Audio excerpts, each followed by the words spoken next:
আপনারা শুনছিলেন আখতারুজ্জামান ইলিয়াসের লেখা উপন্যাস চিলেকোঠা সেপাই। আজ শুনুন এই উপন্যাসের দ্বিতীয় পর্ব।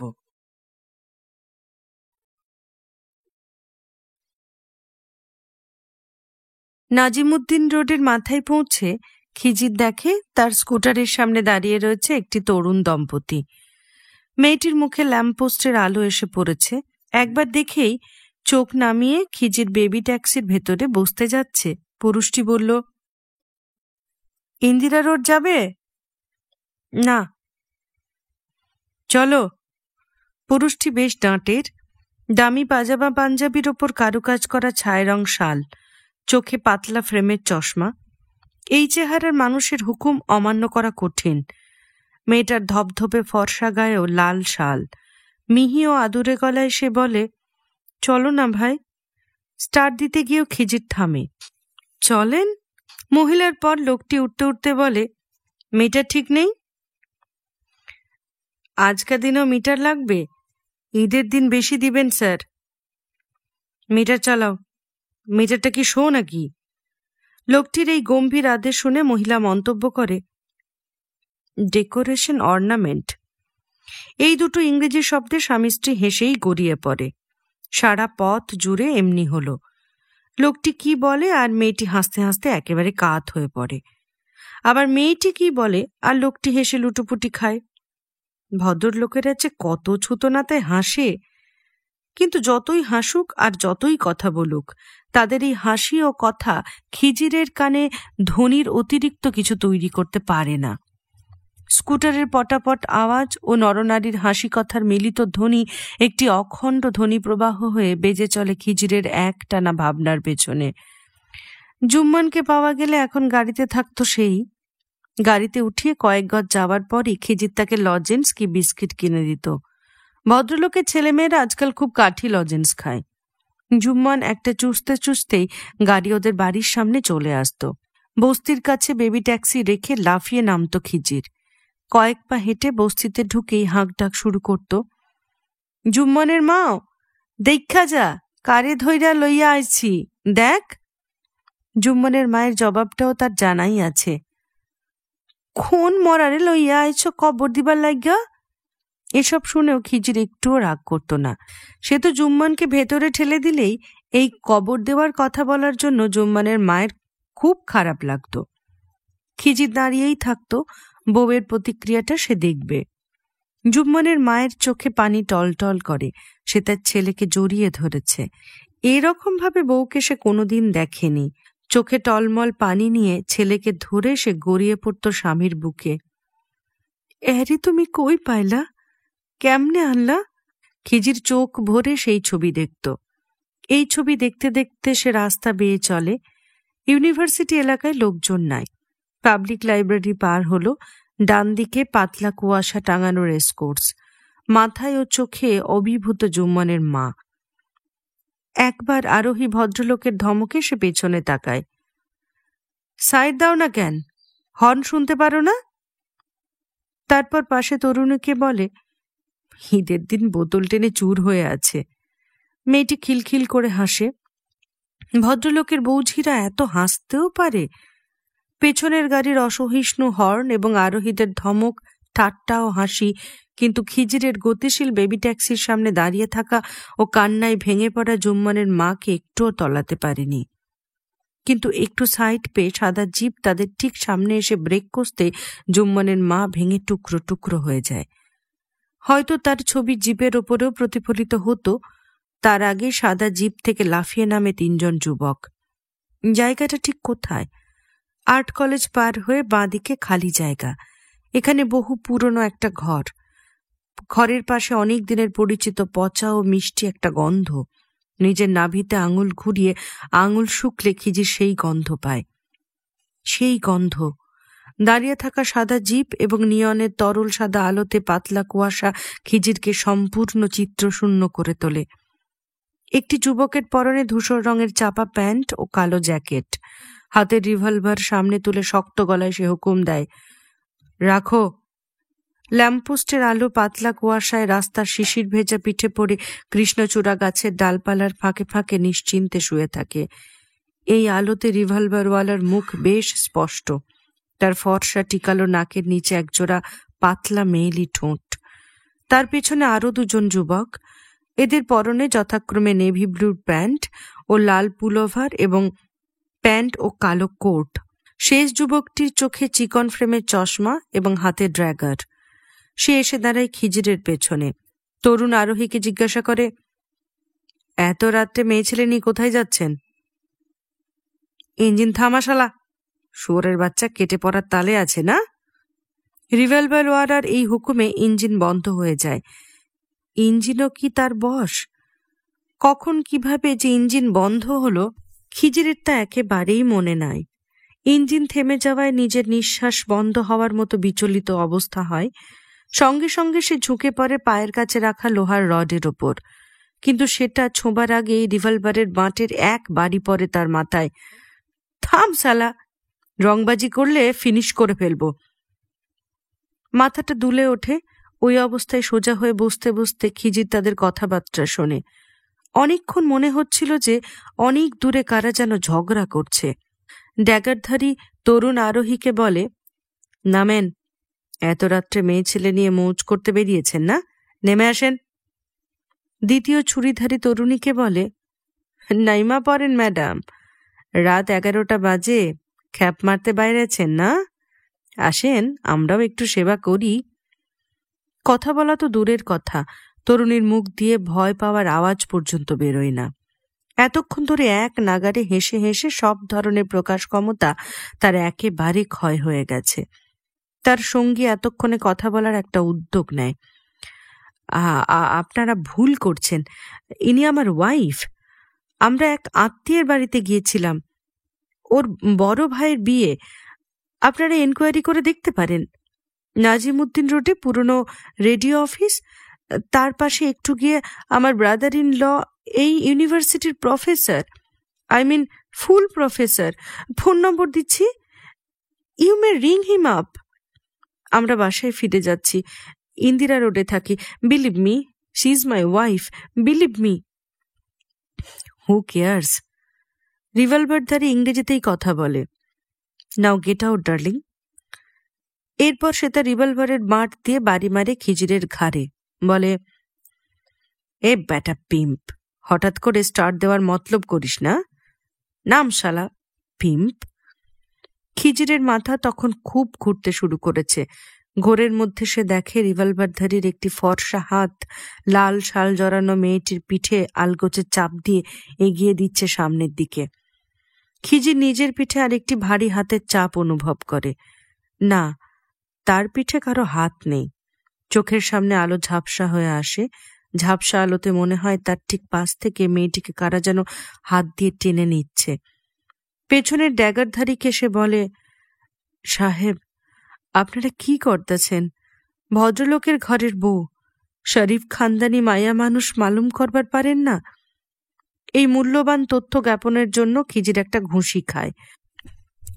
চোয়ালে ড্যাগারধারীর ঘুষি পড়লে চারপাশের জগৎ টলে ওঠে এবং ঘুরতে থাকা মাথা একটি প্রশ্নে কণ্টকিত হয়। এই মেয়েটি কি তার চেনা? একে সে কোথায় দেখেছে? তার রিক্সা কিংবা বেবি ট্যাক্সির আরোহী ছিল? কোথায় দেখেছে? তাদের বস্তিতে? দূর, তা কি করে হয়? এ কি মহাজনের বাড়ি কোনোদিন গেছে? সিঁড়ির নিচে কি কোনোদিন শুয়েছিল? দূর, তা কি করে হয়? কিন্তু এইসব প্রশ্নে সুরাহা হয় না। রিভলভারধারী পা ধরার জন্য বেবি ট্যাক্সির তরুণ আরোহী একটি স্মার্ট ডাইভ দিয়ে উপুর হয়ে শুয়ে পড়ে এবং এই অতর্কিত তৎপরতায় খিজিরের গায়ের সঙ্গে ধাক্কা লাগে। তরুণ আরোহী ফ্যাসফেসে গলায় বলে, আপনারা আমার ছোট ভাই। আমার এক ভাই ইউনিভার্সিটিতে পড়ে, হয়তো আপনাদের ক্লাসমেটও হতে পারে। দেখেন ভাই, ড্যাগারধারী বলে, তাহলে তো আরো ভালো। ভাবির সঙ্গে একটু প্লেজার ট্রিপ মেরে আসবো। আপনি ওয়েট করুন, ম্যাটার অফ অ্যান আওয়ার। এই শীতল বাক্য সুদর্শন আরোহীর কানে ঢুকছিল কিনা বোঝা গেল না। নীল ডাউন হওয়ার ভঙ্গিতে বসে সে হাত জোর করে, আপনাদের পায়ে পড়ি ভাই, আমি একজন সেকশন অফিসার, বিশ্বাস করেন ভাই। শোনেন। আপনার ভাই আবার কে? পা ছেড়ে দিন বলছি।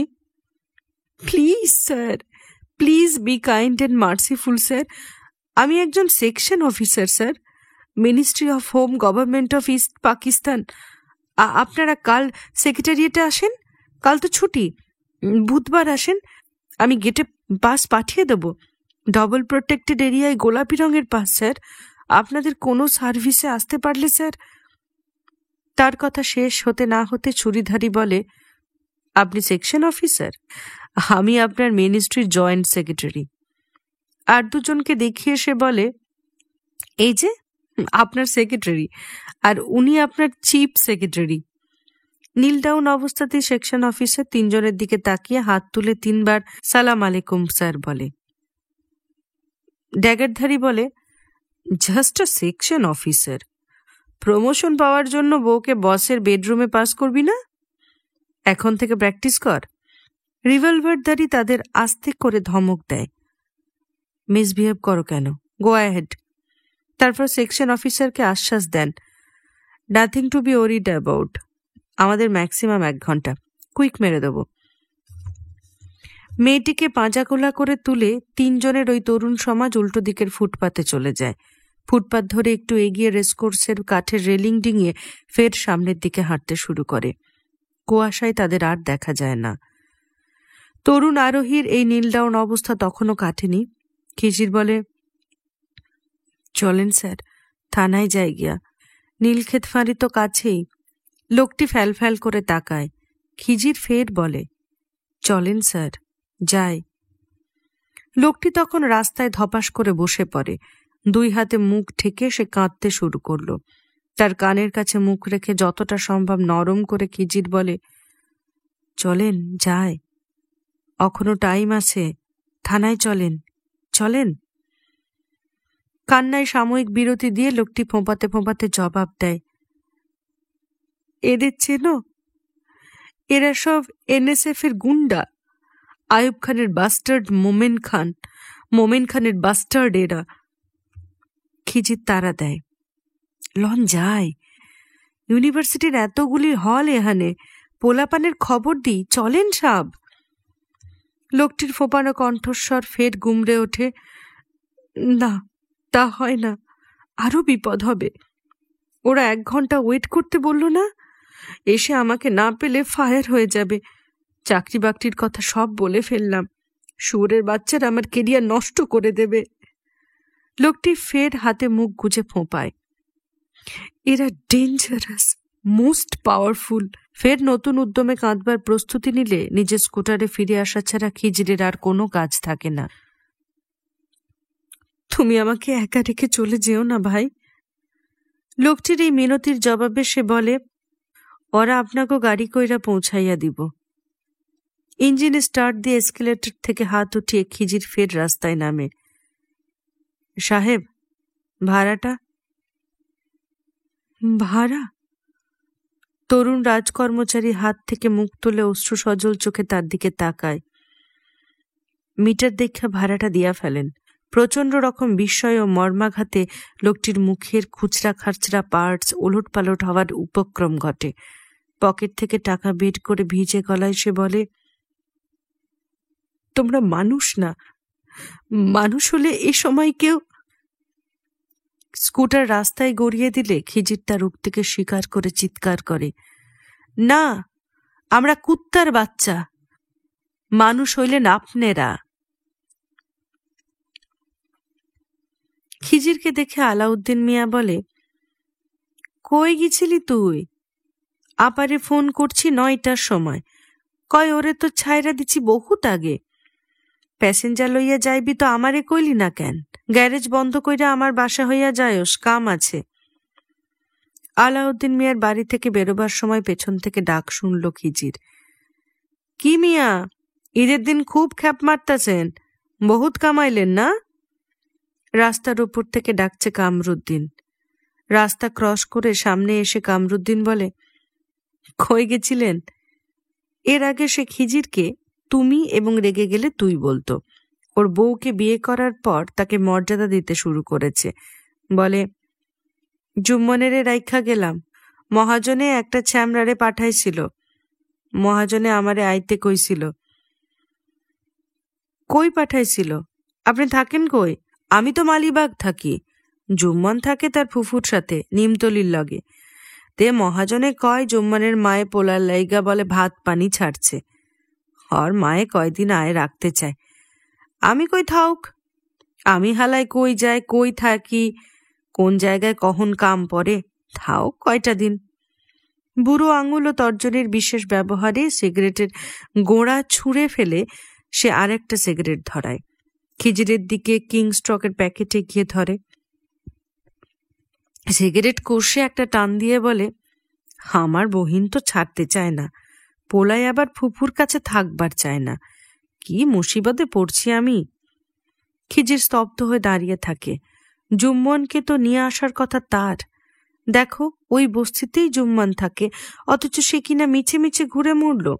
আর এই সুযোগে ছেলের জন্য ওর বউয়ের সত্যিকার ও বানানো কান্নাকাটি সব দখল করে নিল শালার মহাজন। কিন্তু এই নিয়ে দিওয়ানা হওয়ার সময় কি আর খিজির আলীর হবে? তাকে যেতে হয় আলাউদ্দিনের ঘরে। আলাউদ্দিন মিয়া জানায়, ওসমানকে একটু খবর দেওয়া দরকার। কাল ভোর রাতেই ওসমান যেন আলাউদ্দিনের সঙ্গে দেখা করে। পরশু মহল্লায় জনসভা, কয়েকজন বড় নেতা আসবে, সব আয়োজন করতে হবে আলাউদ্দিন মিয়াকেই। তার বক্তৃতা ঠিক করার জন্য ওসমানকে চায়। খিজির ভাবে, ওসমান এসব ব্যাপারে এগিয়ে এলেই তো পারে। লোকটা মিছিলে যায়, মিটিং শোনে, স্লোগান দেয়। আলাউদ্দিন মিয়ার সঙ্গে কাজ করতে তার আপত্তি হবে কেন? এসব লোককে সঙ্গে পেলে আলাউদ্দিন মিয়া ওই শালা রহমতুল্লাহকে চিরকালের জন্য ধসিয়ে দিতে পারে। সিঁড়ির সবচেয়ে উঁচু ধাপে একটু আগুনের বিন্দু দেখে খিজির চমকে ওঠে। কে কে? ভয় পেয়ে দুজনেই পরস্পরের পরিচয় জানতে চায়। তারপর খিজির বলে, সিঁড়ির উপরে একলা বইয়া রয়েছেন। ওসমান উঠে দাঁড়ায়, সিগারেটের শেষ অংশ ফেলে দিয়ে বলে, তুমি এত রাত্রে? লন, ঘরে চলেন, কথা আছে। আলাউদ্দিন মিয়া পাঠাইয়া দিল। হঠাৎ? সাহেব নিজে আপনার কাছে আইছিল, আপনি ঘরে আছিলেন না।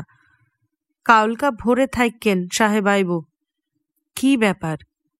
মহলার মধ্যে জনসভা হইব, মিটিং লইয়া আপনার সাথে বাকচিত করব। আচ্ছা, তো আপনি ঘরে যাইবেন না? চলেন ঘরে গিয়া বহি। ওসমান একটা সিগারেট ধরায়, সিগারেটে টান দিয়ে বলে, একটু মুশকিল হয়েছে। কি? রঞ্জুকে চাবি দিয়ে গিয়েছিলাম, ওরা ছাদে ছবি তুলছিল, তা এখন বোধহয় সবাই ঘুমিয়ে পড়েছে। চাবিটা না পেলে। তামামটা রাইত আপনি সিঁড়ির উপরে বইয়া থাকবেন? না না, ওসমান একটু হাসে। ভাবছিলাম একটু ওয়েট করে দেখি, এর মধ্যে ওরা জেগেও উঠতে পারে, নইলে ওয়ারিতে এক বন্ধুর বাড়িতে যাব। রাখেন, আপনি কেমন মানুষ? ওসমানের সিদ্ধান্তকে নাকচ করে দিয়ে খিজির বলে, নিজের ঘরের চাবি পরের কাছে রাইখা সিঁড়ির ওপর বইয়া থাকেন? লন, রঞ্জুর ডাইক্কা তুলি। আরে না না, থাক থাক থাক। কিন্তু খিজির দূর বলে নিচে নামতে শুরু করলে তাকে অনুসরণ করতে হয়। খিজির যাতে রঞ্জুদের দরজায় জোরে কড়া নাড়তে না পারে, ওসমান সেজন্য আগে ভাগে দরজায় আস্তে আস্তে করে দুটো টোকা দেয়। প্রায় সঙ্গে সঙ্গে চাবি হাতে বেরিয়ে আসে রানু। ওসমান একটু নুয়ে বলে, তোমরা ঘুমিয়ে পড়েছিলে?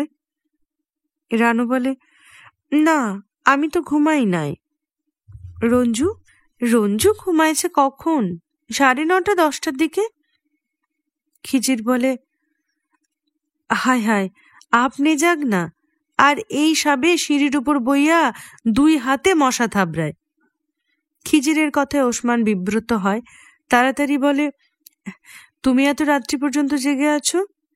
ক্লান্ত চোখে রানু ম্লান হাসে। চাবি আমার কাছে, কখন আসেন ঠিক নাই, ঘুমায় কিভাবে? খিজির হাসে, ওসমানের দিকে তাকিয়ে বলে, আপনার চাবি পাহারা দিতেছে। চাবি রাইখা যাইতে নিনার কাছে, তা না, আপনি রাখছেন রঞ্জুর কাছে। ঘরে ঢুকে খিজির মেঝেতে বসে পড়ে, বলে, আজকে একটা কারবার হয়েছে, বুঝলেন, রেসকোর্সের কাছে। ওসমান বাধা দেয়, খিজির, অনেক রাত হয়েছে, ঘরে যাও, তোমার বউ চিন্তা করবে। না, তার জন্য চিন্তা করবে না। জুম্মনের মা জুম্মনকে কাছে পেয়েছে, ওইটুকু বিছানায় মায়ে পোলায় পরম নিশ্চিন্তে ঘুমোচ্ছে, তার জন্য জায়গা কোথায়? ওই পোংটা পিচ্ছিটা আজ খিজিরের জায়গা জুড়ে শুয়ে আছে। জুম্মনকে ধাক্কা দিয়ে ফেলে দিতে পারলে হাতটা আরাম পায়। তাই কি সে পারবে? ঠান্ডা মেঝেতে শুয়ে পড়তে পড়তে খিজির বলে, না, একটা রাত তো আপনার ঘরে থাকুম। বিছানা কোথায়? ও লাগবে না। ওসমান তবু জোর করে একটা চাদর দেয়। রেসকোর্সের ঘটনা বলার আগেই খিজিরের নাক ডাকতে থাকে। ঘুমের মধ্যে মেঝের হিমে সে এপাশ ওপাশ করে। মনে হয় মস্ত বড় ঠান্ডা হাত দিয়ে কে যেন তাকে ঝাপসা একটি মাঠের দিকে ঠেলে নিয়ে যাচ্ছে।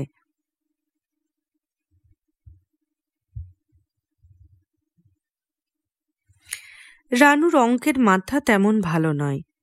এসএসসি একবার ফেল করেছে অঙ্কের জন্য, আর একবার অঙ্কের ভয় পরীক্ষায় দেয়নি। অঙ্কের জন্য কোনো ক্লাসে তাকে 2 বছর করে কাটাতে হয়েছে। রঞ্জু কয়েকদিন ওসমানের কাছে অঙ্ক নিয়ে এসেছিল। এরপর রানুর বাবা নিজেই এসে ওসমানকে ধরে। কয়েকদিন কলেজে যাওয়া আসা না করলে কালো রোগা এই মেয়েটিকে পার করা কি তার মতো ছাপোষা মানুষের পক্ষে সম্ভব? এখন বেশি টাকা দিয়ে স্কুল বা কলেজের শিওর শট মাস্টার রাখা সাধ্যের বাইরে। বড় ছেলে মারা যাওয়ায় উপার্জনের নিশ্চিত পথ বন্ধ। ওসমান তো মাঝে মধ্যে প্রাইভেট টিউশনই করত। একটু বিবেচনা করে অল্প টাকা নিয়ে সে তার ছেলে মেয়েদের অঙ্ক শেখাবার ভার নিলে লোকটা নিশ্চিন্ত হতে পারে। তা পয়সা দিয়ে মাস্টার রাখবে, এতে লোকটার এতটা নুয়ে পড়ার দরকার কি? সপ্তাহ 2 হলো ওসমান পড়াচ্ছে। এর মধ্যে রানু এসেছে মোটে 4 দিন। এর 2 দিন ছিল শুক্রবার, আজকেও শুক্রবার। রানু হয়তো পড়তে আসবে। ওসমান তাই অফিস থেকে বেরিয়ে প্রভিন্সিয়ালে খেয়ে নিয়েছে, তারপর সোজা চলে এসেছে ঘরে। রঞ্জুকে নিয়ে রানু এখানে আসে সাধারণত 2:30-3টের দিকে। রঞ্জুটার স্বভাব এমন যে রানু থাকলে সে বড় অমনোযোগী হয়ে পড়ে। পেন্সিল দিয়ে রানুর পিঠে খোঁচা দেয়, রানুর কলম নিয়ে রেখে দেয় টেস্ট পেপারের আড়ালে। রানু অন্যরকম, এক মনে খাতার দিকে তাকিয়ে সে অঙ্ক দেখে বা অঙ্ক কষে। এই শীতেও তার শ্যামবর্ণের নাকের হালকা শ্যাম ডগায় বিন্দু বিন্দু খাম জমে। এইসব বিন্দু এত স্পষ্ট, এদের সংখ্যা এত কম যে ইচ্ছা করলে সে সবগুলো দিব্যি গুনে ফেলতে পারে। কিন্তু ওসমান তখন অঙ্কের সংখ্যা গুনতে ব্যস্ত থাকে বলে রানুর নাকের ও নাকের নিচে ঢেউ খেলানো জায়গায় ঘামের বিন্দুগুলি অগণিত রয়ে যায়। ওসমান আজ বেশ কয়েকটা অঙ্ক গুছিয়ে রেখেছে। রানু একটার পর একটা অঙ্ক ভুল করবে বা ঠিক করবে, এবং এই সুযোগে মাথা নিচু করা রানুর নাকের ডগা এবং তার আশেপাশে সবগুলো ঘামের বিন্দু গুনে ফেলবে। অথচ দেখো, রানুর কোনো পাত্তাই নাই। কিংস্টকের প্যাকেটে আর 2টো মোটে সিগারেট। সিগারেট খেতে পারছে না, কারণ রানুকে অঙ্ক করাবার সময় ওর ধুমো তেষ্টা পায় বেশি।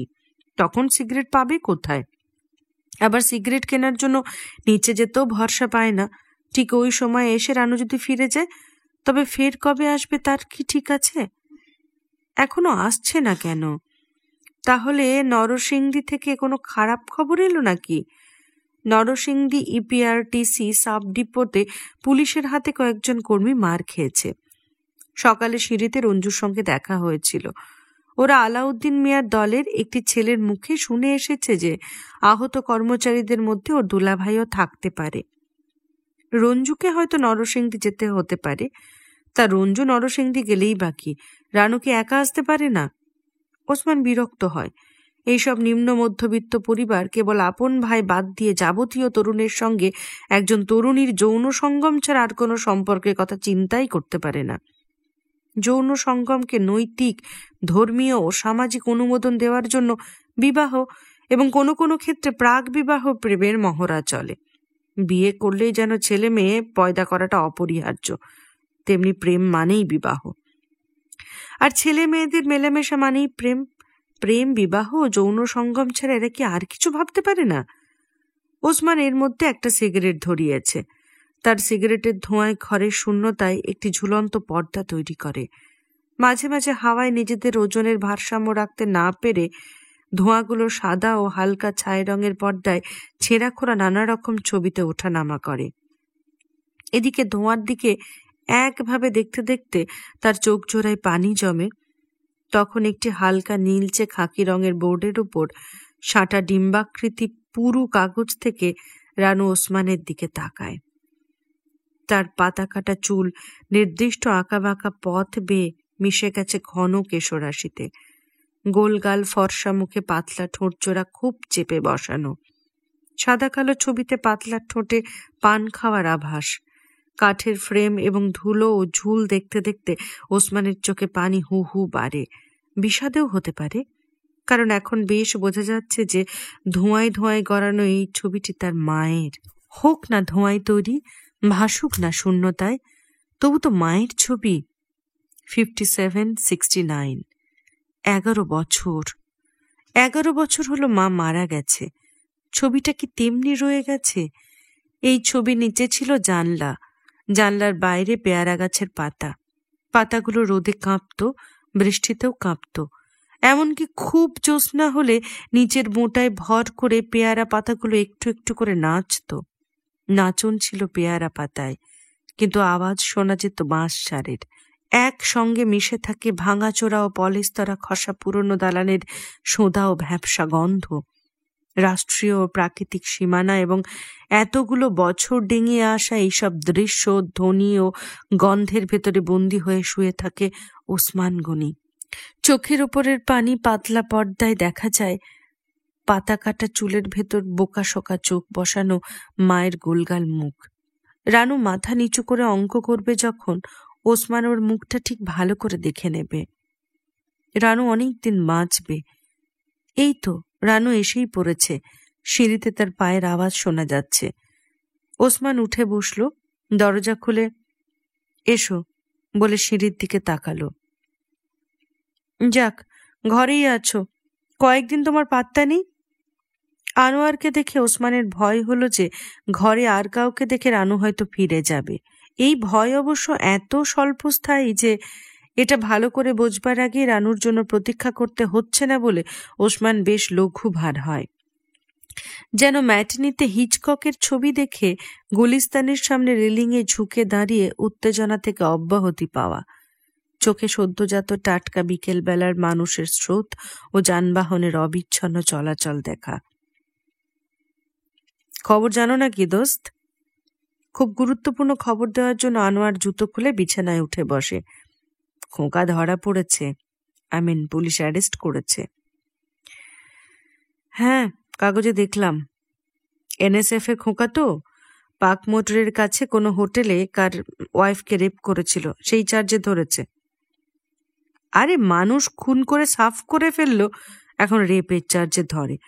আসলে ওর সেফটির জন্য ওকে ধরেছে, to give him shelter. Shelter? Shelter behind the bar. Government দারুণ প্যানিকি। ছাত্রদের নতুন প্রোগ্রাম দেখেছ? স্টুডেন্ট ফ্রন্টে মনে হচ্ছে একসঙ্গে কাজ করা যাবে। 11 দফা? ওসমান জিজ্ঞেস করলে আনোয়ার বলে, হ্যাঁ, কাগজে দেখেছ? কাগজে দেখলাম। আলতাফ একটা লিফলেট দিয়ে গেল কাল, ডিটেল আছে। কাল আলতাফ এসছিল? হ্যাঁ, আমার নিচে দোতলায় একটি ছেলে পুলিশের গুলিতে মারা গেছে না? হ্যাঁ, সে তো মাসখানেকের ওপর হবে। আজ আলতাফের পার্টির লোকেরা ওই ছেলেটির ভাইকে নিয়ে যাবে ওদের মিটিংয়ে। কাল আলতাফরা ওর বাবার সঙ্গে আলাপ করতে এলো, আমিও ছিলাম। সিঁড়িতে ফের পদধ্বনি শোনা যায়। ওসমান টেবিলে হঠাৎ করে কি খুঁজতে শুরু করে। তার মনে হয় রানু এসে পড়ল। আনোয়ারটা যদি ঘন্টা দুয়েক পরে আসতো। আরে এসো। আনোয়ার নবাগতকে খুব সাদরে আহ্বান করে। তোমাদের মিটিং কখন? আলতাফ একবার তার দিকে তাকায়। তুমি কখন এসছো?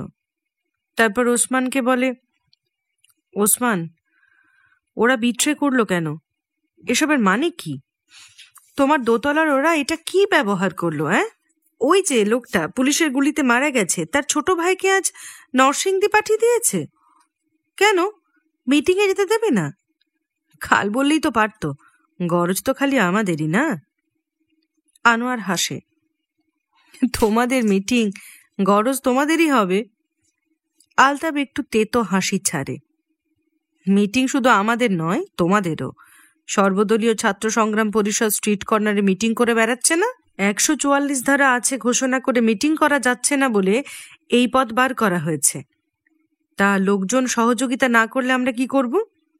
ছেলেটা ওর বড় ভাই সম্বন্ধে দু একটা কথা বলতো, তাতে ওদের অসুবিধাটা কি? ওসমান আস্তে আস্তে বলে, রঞ্জুর বড় বোনের হাজবেন্ড নরসিংদী ইপিআরটিসি ডিপোতে কাজ করে। ওখানে কি গোলমাল হয়েছে, রঞ্জু বোধহয় খোঁজ নিতে গেছে। আরে ভাই, আমাদের ছেলেরাই তো প্রথমে খবরটা দিল। আলতাফ অধৈর্য হয়ে উঠেছে। নরসিংদী ডিপোতে ওয়ার্কাররা স্ট্রাইক করেছিল। মুসলিম লীগের এক লোকাল পান্ডা গুন্ডা পান্ডা নিয়ে স্ট্রাইক ভাঙতে আসে। পুলিশও ছিল, অনেকে আহত হয়েছে। আরে আমাদের ছেলেরাই তো বলেছে, এখন দেখছি বলেই ভুল করেছে। ওসমান জিজ্ঞাসা করে, ও তোমরাই খবর দিয়েছ? উফ, আরে হ্যাঁ, আমরা বললাম আপনার ছোট ছেলেকে স্টেজে দাঁড় করিয়ে দেব, লোকে একটু দেখবে। তখন তো দেখি ব্যাটার মহা উৎসাহ, হ্যাঁ হ্যাঁ আমার ছেলে যাবে না কেন, ওর ভাইয়ের কথা না বললে কে বলবে, এইসব ঢপবাজি করে এখন দেখি সব হাওয়া। এদিকে মিটিং এর শুরুতেই ঘোষণা করা হয়েছে শহীদ, কি নাম যেন, আরে শহীদটার নাম যেন কি? আবু তালেব। ওসমান নিহত ব্যক্তির নাম মনে করিয়ে দিলে আলতাফ বলে, হ্যাঁ বলা হয়েছে যে শহীদ আবু তালেবের ভাই আজ আপনাদের সামনে বক্তব্য রাখবে। লোকজন সব অধীর হয়ে অপেক্ষা করছে। ওর বাবা কি খুব ভয় পায় নাকি? ভয় পাবে না কেন? আনোয়ার বলে, এমনিতেই পুলিশের গুলিতে মারা পড়ায় পুলিশ সেই লোকটার উপর চটে আছে।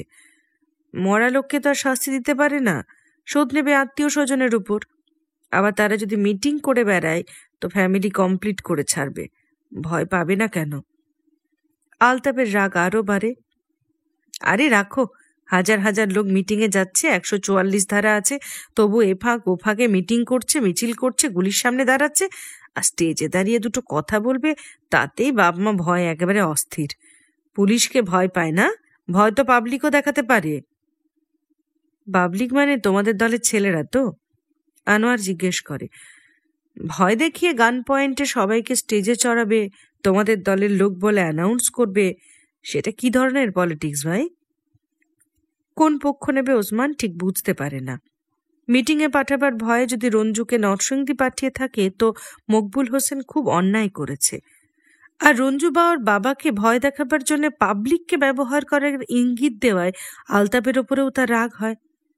তাহলে এইসব গোলমালে রানু কি ওপরে আসতে পারল না? একবার নিচে গেলে হতো। চায়ের কেটলি হাতে নিয়ে সে বলে, তোমরা একটু বসো, আমি রাস্তার ওপার থেকে চা নিয়ে আসি। ওসমানের দিকে কারো খেয়াল নেই। আলতাফ জবাব দেয় আনোয়ারকে, আমাদের দলের ওয়ার্কার এত বেশি যে কেউ পুলিশের গুলিতে মরলেই তাকে দলের লোক বলে চালাবার দরকার হয় না। আমরা কথা দিয়েও ছেলেটিকে হাজির করতে পারলাম না বলে খারাপ লাগছে, কিন্তু এতে মিটিং পণ্ড হবে না, আমাদের ইমেজও নষ্ট হবে না। আমরা পলিটিক্যালি ইস্ট পাকিস্তানের ওনলি অর্গানাইজড পার্টি।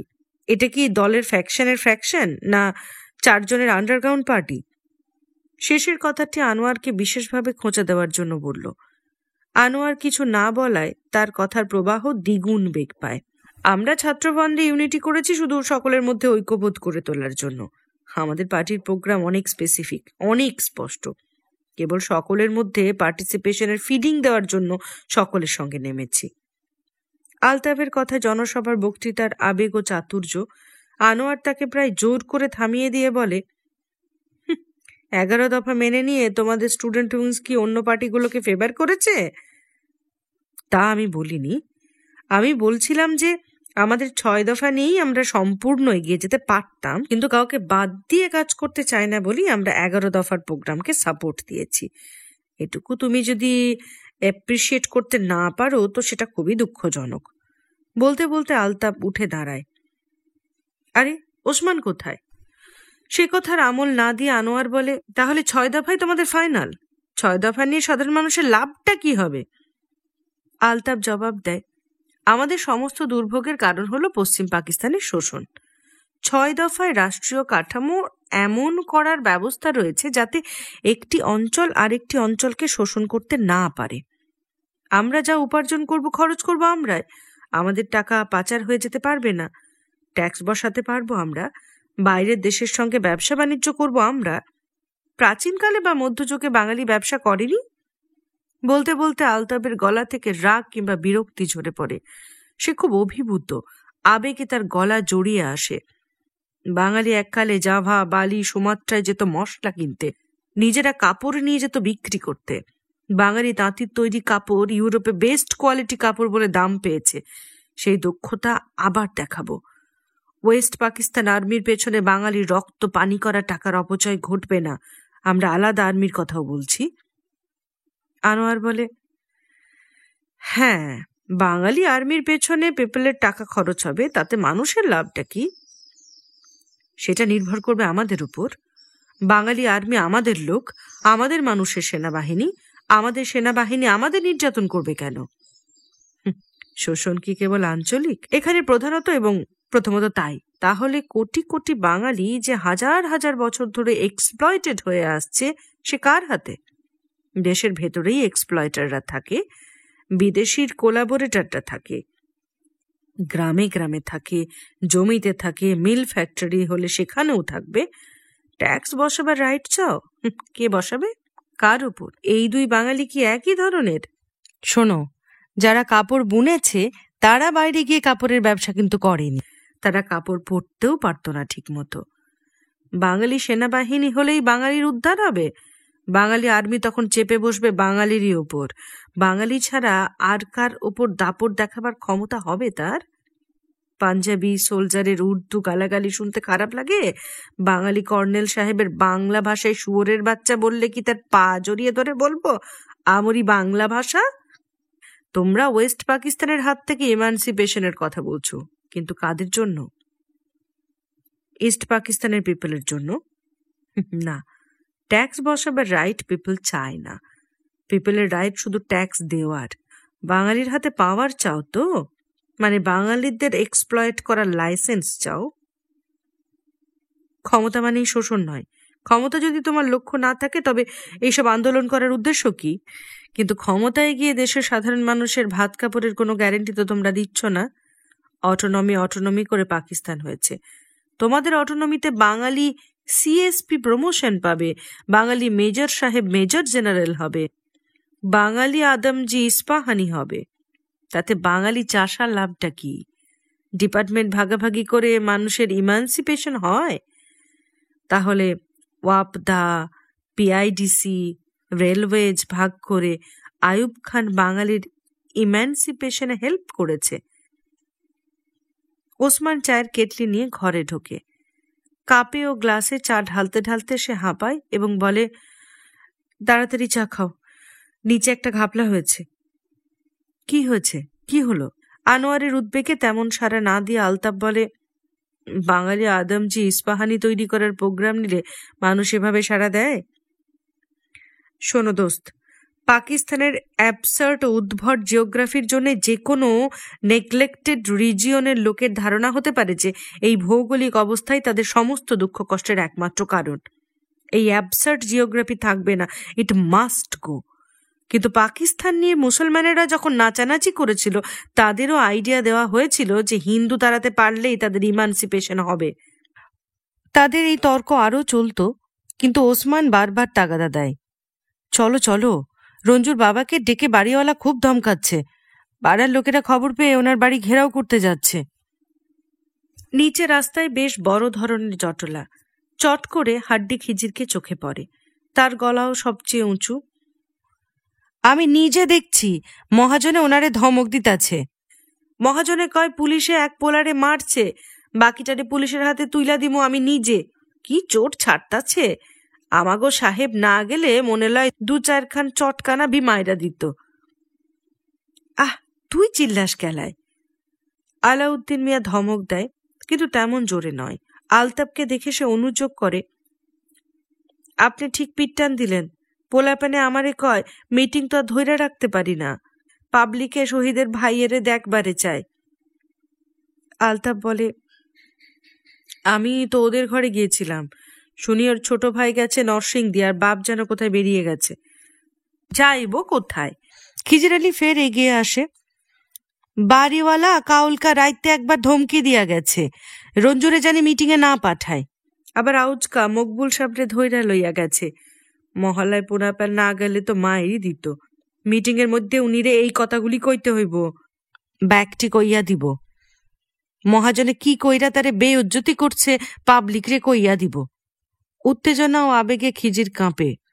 মহল্লার মাইনসে আউজকা মহাজনের বানাইয়া ছাড়ব। তুই চুপ কর না, তাকে ধমকে থামায় আলাউদ্দিন। বাঙ্গুরলাহান খালি প্যাঁচাল পারস। মিটিং এর মধ্যে এইগুলি কইব খেলায়? মিটিং এর এজেন্ডা আছে না?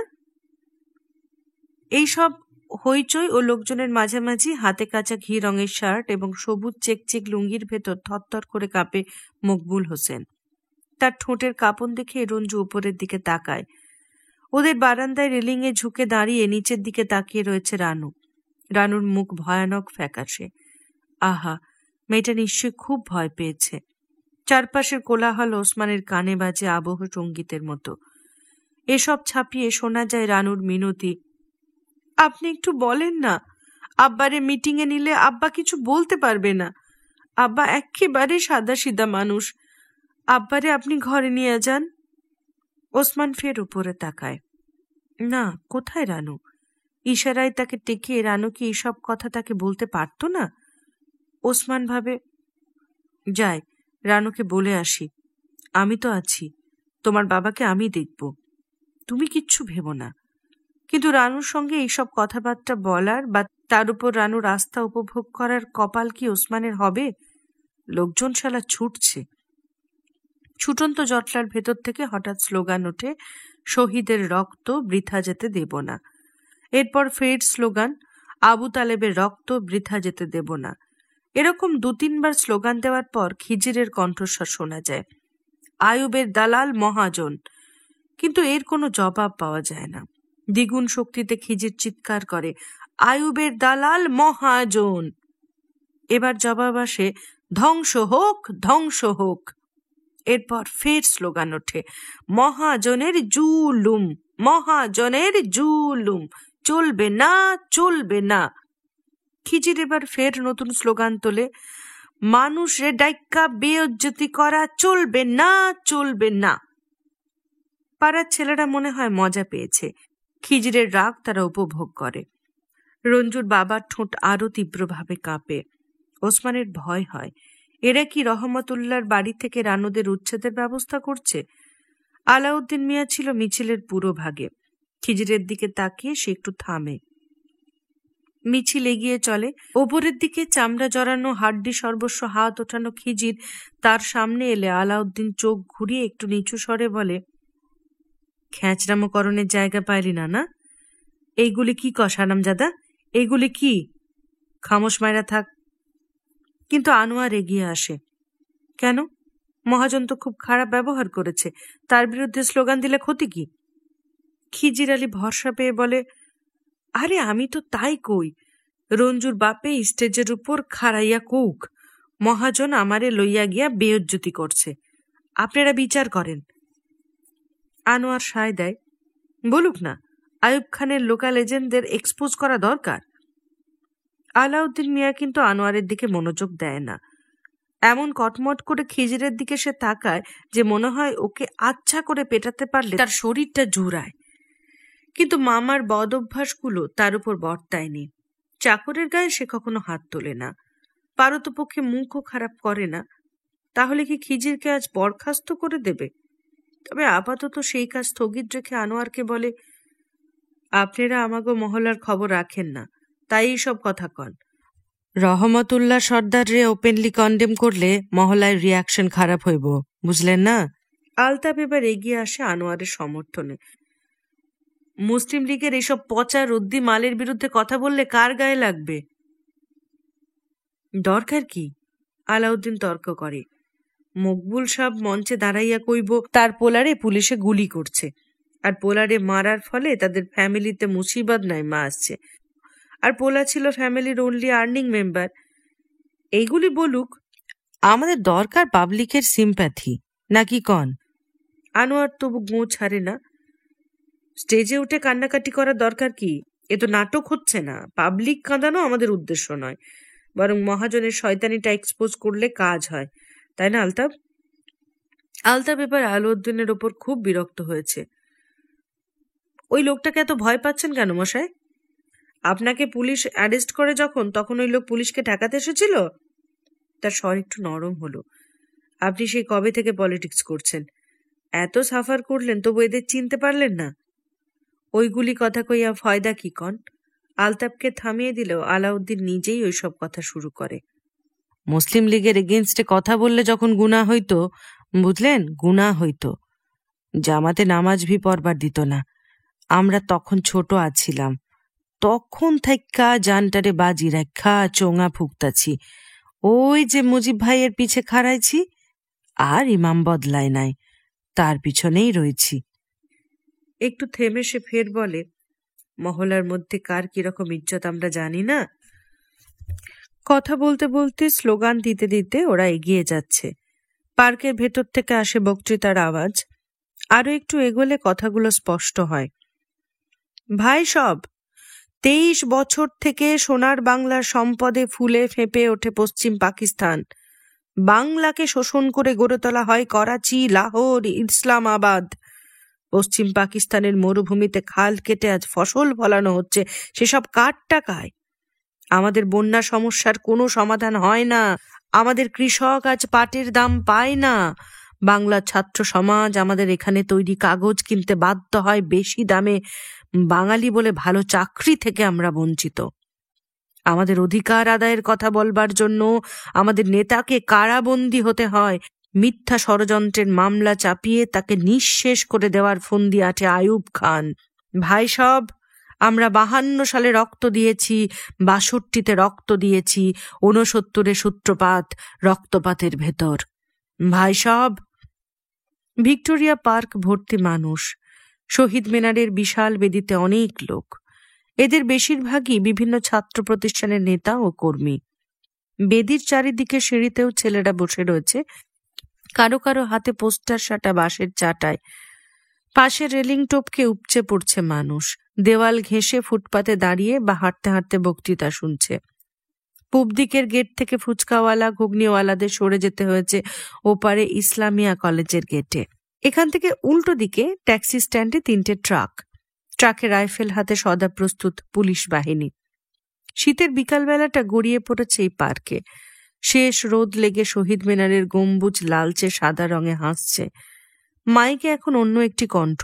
সাম্রাজ্যবাদী শক্তি পাকিস্তানে তাদের পা চাটা দালাল আইয়ুব খান ও তার চেলা চামুন্ডাতে দিয়ে এদেশের মানুষকে শোষণ করে চলেছে। এদেশে সাধারণ মানুষের পেটে আজ ভাত নাই, পরনে কাপড় নাই। অথচ সর্বহারা মানুষের শ্রমে উপার্জিত টাকায় কিছু মানুষ প্রতিদিন সম্পদের পাহাড় গড়ে তুলছে। ঋণ ও সাহায্য নেবার নাম করে সাম্রাজ্যবাদের পোষা কুকুর আইয়ুব খান দেশকে, দেশের মানুষকে বন্ধক দিয়ে রেখেছে বিদেশি প্রভুর কাছে। আজ বিশ্বের সর্বত্র, এশিয়া, আফ্রিকা, লাতিন আমেরিকায় সর্বহারা মানুষ জেগে উঠেছে। সাম্রাজ্যবাদীদের দালাল মুৎসুদ্দিদের দিন শেষ হয়ে এসেছে। কৃষক, শ্রমিক, মেহনতি মানুষ আজ। একটু গম্ভীর ও একটু হাসি হাসি মুখ করে আলাউদ্দিন সিঁড়ি বেয়ে ওপরে ওঠে। একটি ছেলে এসে বলে, আলতাফ ভাই, ওপরে চলেন। আলতাফ মাথা নাড়ে। ছাত্রদের মিটিং আমরা শুনতে এসেছি।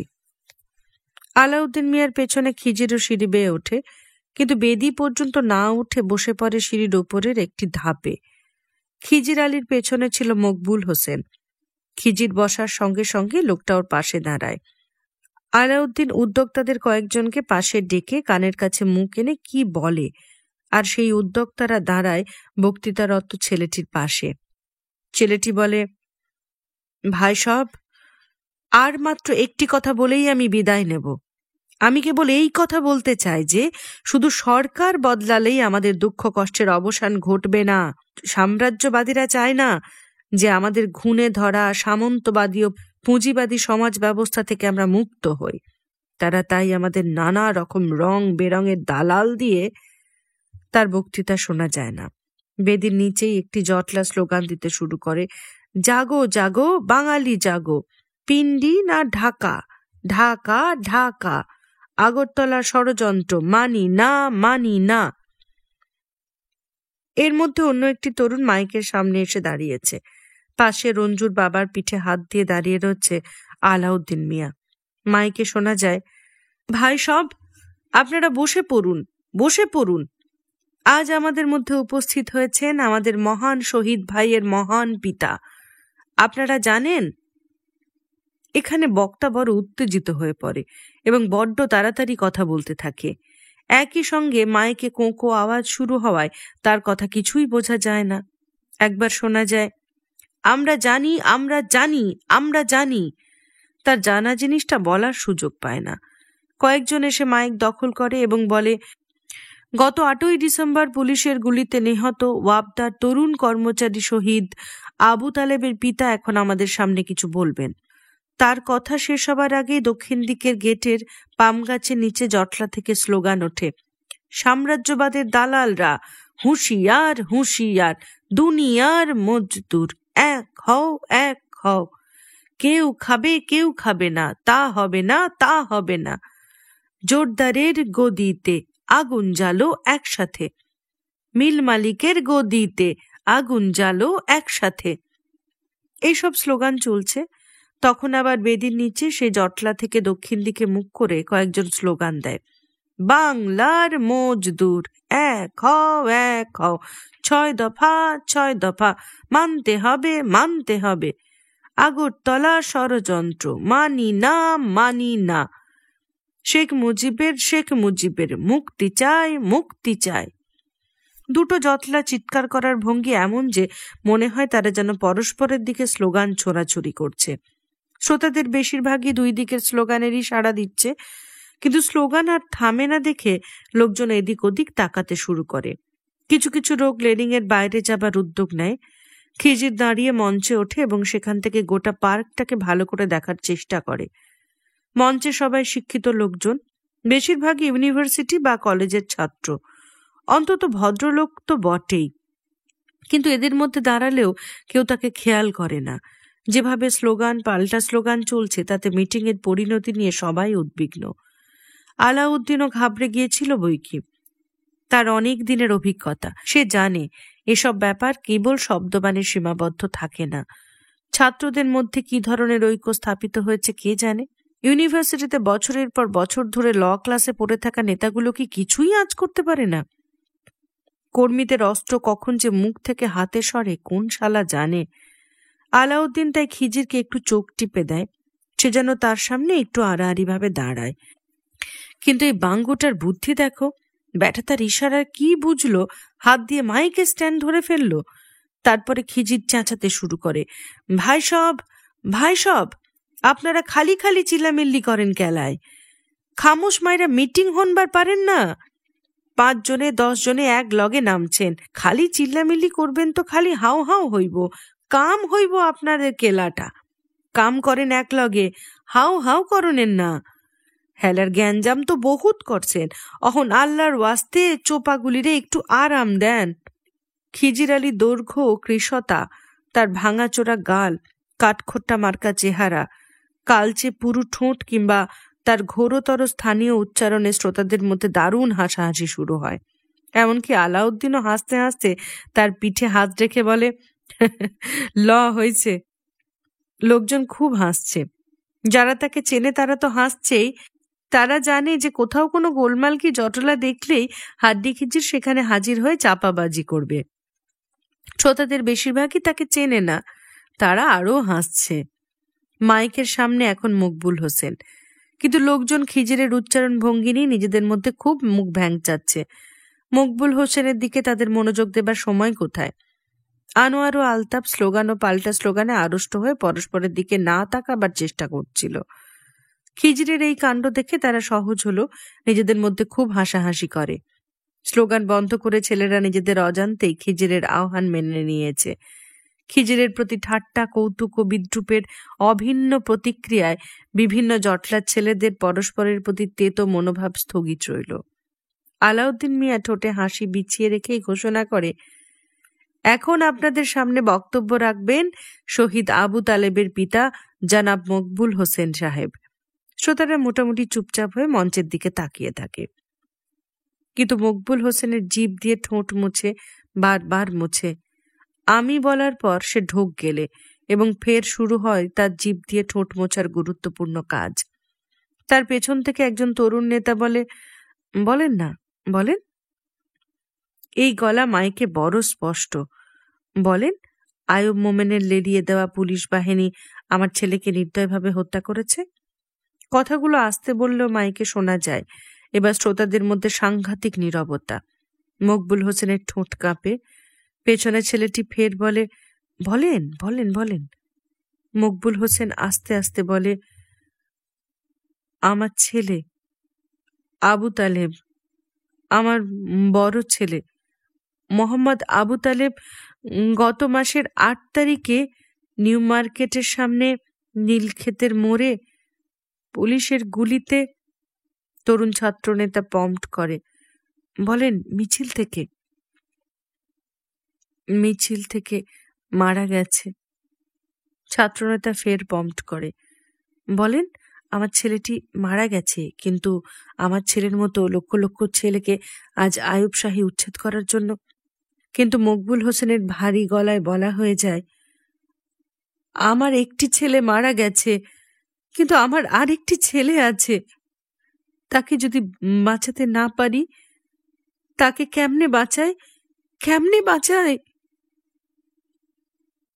সে কাঁদতে শুরু করায় তার কথা একেবারেই নেতিয়ে পড়ে। সে চোখে হাত দেয় না, নাক মুছে না। নাক থেকে চোখ থেকে পাতলা পানি গড়িয়ে পড়ছে। জনসভা নির্বাক হয়ে তার কান্না জড়ানো ধ্বনি শোনে। মকবুল হোসেনের পাশে দাঁড়িয়ে খিজির বলে, মহাজনে আপনারে বেজ্জতি করছে, কন? আরে কন না, কাঁদেন কেলায়? আলাউদ্দিন মকবুল হোসেনের গাড়ে হালকা করে হাত রাখে। লোকটি একটু ঝুঁকে পড়ে। তারপর আলাউদ্দিনের ঘাড়ে মুখ গুজে সে ফুঁপিয়ে ফুঁপিয়ে কাঁদে। খিজির বেশ উত্তেজিত। তার ঠোঁট জোড়া এমন বেসামাল ভাবে কাঁপে যে ভয় হয় ওই দুটো তার মুখ থেকে খসে নিচে না পড়ে।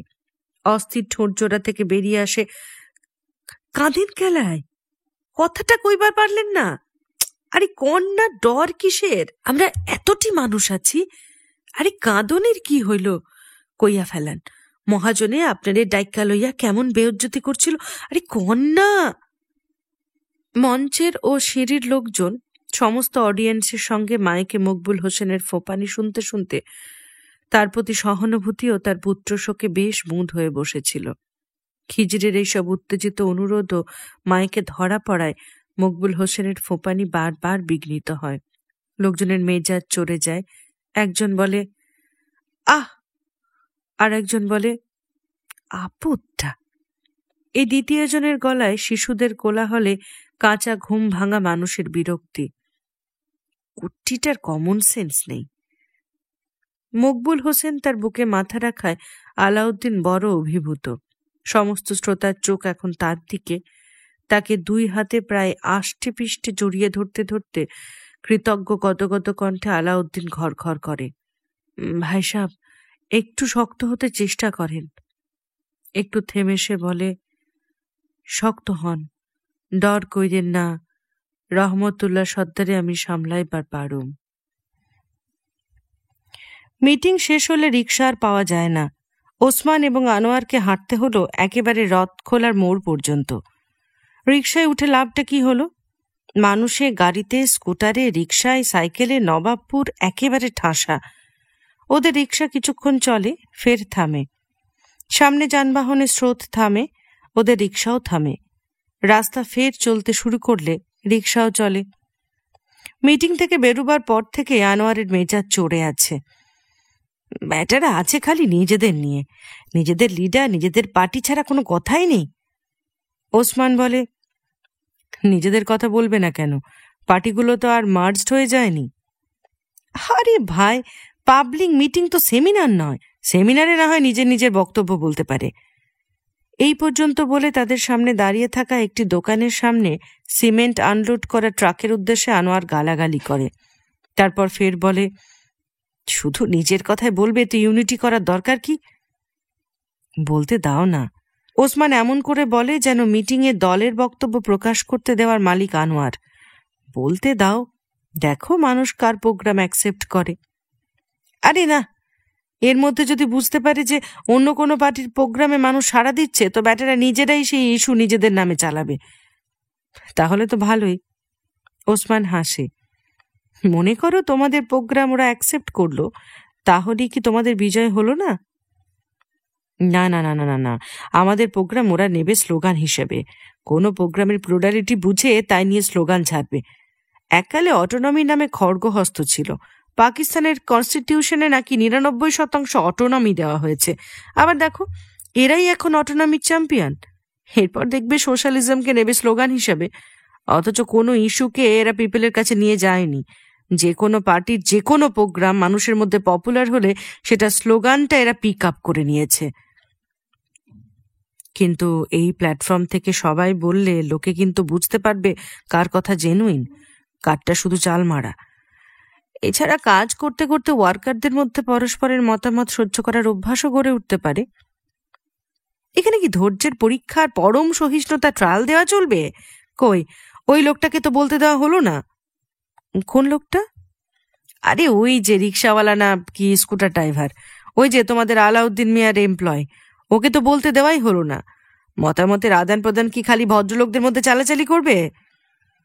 ওসমান এবার বিরক্ত হয়। তুমি বোঝো না, খিজিরকে বলতে দিলে বাড়িওয়ালা চটে গিয়ে আবু তালেবের বাবাকেও শহীদ করে ছাড়তো, অন্তত ওই বাড়িতে থাকতে দিত না। কেন, বাড়িওয়ালা কি ফ্রিতে থাকতে দেয় নাকি? ফ্রি থাকবে? ওসমান ফিক করে হাসে। 3 তারিখের মধ্যে ভাড়া না দিলে দিনে 2 বার, 1 সপ্তাহ পার হলে দিনে 4 বার তাগাদা দেয়। তাহলে এত ভয় পাওয়ার কি আছে? ওই বাড়ি ছাড়লে আর বাড়ি পাবে না। পাবে না কেন? তবে ভাড়া বেশি দিতে হবে। বাড়ি বদলানো মানেই বাড়ি ভাড়ায় যাওয়া। আবার ওই বাড়িতে যারা আসবে তাদেরও বর্তমান ভাড়া বেশি দিতে হবে। প্রবলেমটা তুমি ঠিক বুঝতে পারবে না। ওসমানকে কথা শেষ করতে দেয় না আনোয়ার। বুঝি বুঝি, ঢাকায় বাড়িওয়ালা শালারা একেবারে থরোব্রেড হারামজাদা, দফায় দফায় ভাড়া বাড়াচ্ছে। এখন তো বছর বছর বাড়ে, এরপরে ঈদে বাড়বে, মহরমে বাড়বে, শীতে বাড়বে, গরমে বাড়বে। ওসমান হো হো করে হাসে। রোদে বাড়বে, ছায়ায় বাড়বে।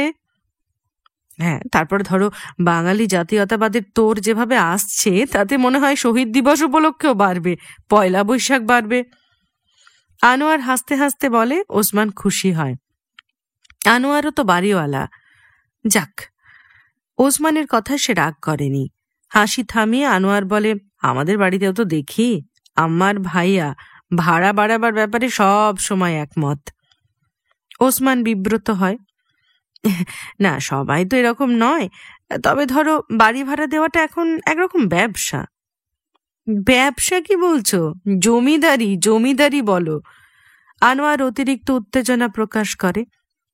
এই শালা আর একটা permanent settlement, Lord Mountbatten's permanent settlement 1947।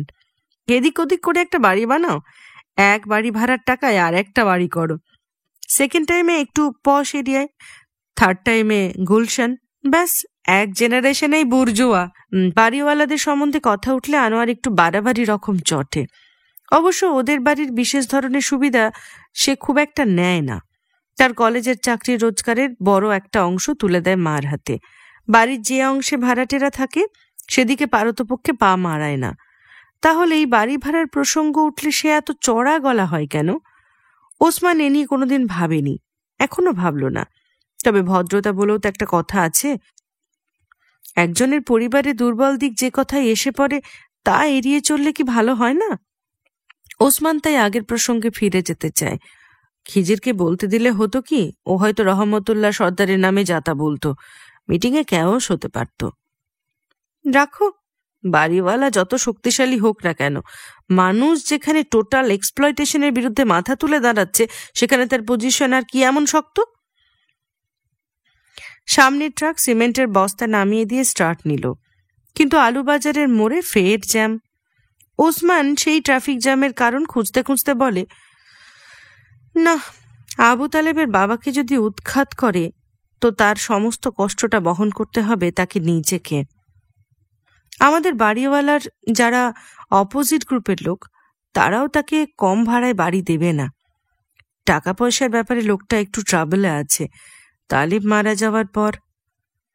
ওসমানকে Anwar মাঝখানে থামিয়ে দেয়। যার ছেলে মারা যায় পুলিশের গুলিতে তার আবার ভয় কি? তার হারাবার আছে কি? আছে আছে, আরো একটি ছেলে, 2টি মেয়ে আছে। কন্যাদায়গ্রস্ত পিতা নাকি? আনোয়ারের এই ঠাট্টায় ওসমান সাড়া দিতে পারে না। আনোয়ার বলে, আর কি আছে বললে না? আর কি থাকবে বলো, ছোটখাটো চাকরি আছে, খেটে খুটে খায়, সাহসটা কম। ওর বলতে ইচ্ছে করছিল যে মকবুল হোসেন গরিব মানুষ, চট করে বিপ্লব করা তার পোষায় না।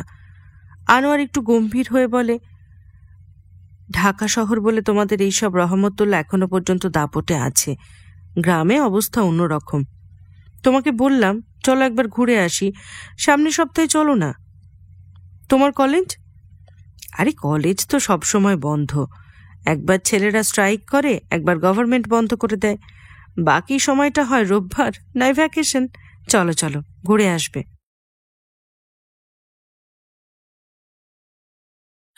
আমজাদিয়ার এক কোণে ওদের টেবিলের সামনে রয়েছে শওকত, মাথাটা সে ঠেকিয়ে রেখেছে পেছনের দেওয়ালে। সামনে অ্যাস্ট্রেতে মোটা চুরুট থেকে পাতলা ধোঁয়া জালের মতো ছড়িয়ে পড়ে। আনোয়ার সামনে এসে বলে, একা যে, এর জবাব আমি কি করে দেব? যারা আসেনি তাদের জবাব দেওয়ার দায়িত্ব কি আমার? এই কথার সঙ্গে নিঃশব্দ হাসিতে তার মস্ত বড় মুখ ভরে যায়, চোখ জোড়া ঢুলু ঢুলু। ওসমান জিজ্ঞেস করে, আপনার খবর কি? সাথী হ্যায় খুবসুরত, মৌসম কা ইয়ে খবর হ্যায়। শওকত গুনগুন করে গানটার সুর ভাঁজে, সুর ভাঁজতে ভাঁজতে আরো ছড়িয়ে বসে চোখ বন্ধ করে।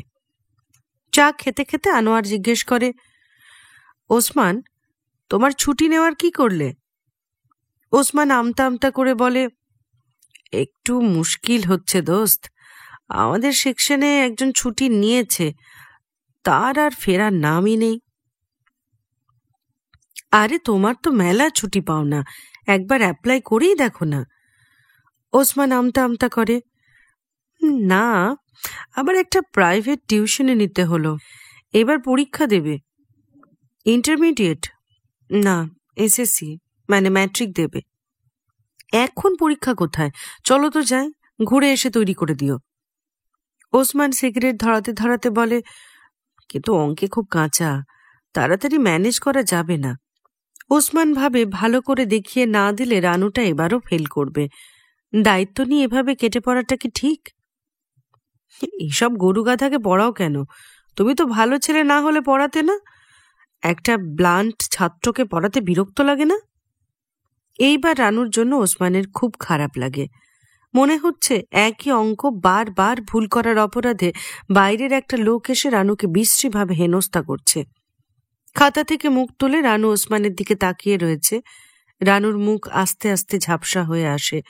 তখন রানু কি রঞ্জু কার মুখ ঠিক ঠাউর করা যায় না। ওসমান গম্ভীর হয়ে বলে, নিতে হলো, প্রিন্সিপালে অতটা স্ট্রিক্ট করাটা আমাদের পোষায় না ভাই। এদিকে ঝিমুনি বা তন্দ্রা থেকে সোজা হয়ে বসে নিভে যাওয়া চুরুটে আগুন ধরাতে শওকত জিজ্ঞাসা করে, এই ব্লান্ড স্টুডেন্টটা কোন জেন্ডারের? উল্টো দিকে টেবিল থেকে উঠে আসে খালেদ। ওই টেবিলটা থাকে কবিদের দখলে। খালেদ ও কবিতা না গল্প কি যেন লেখে।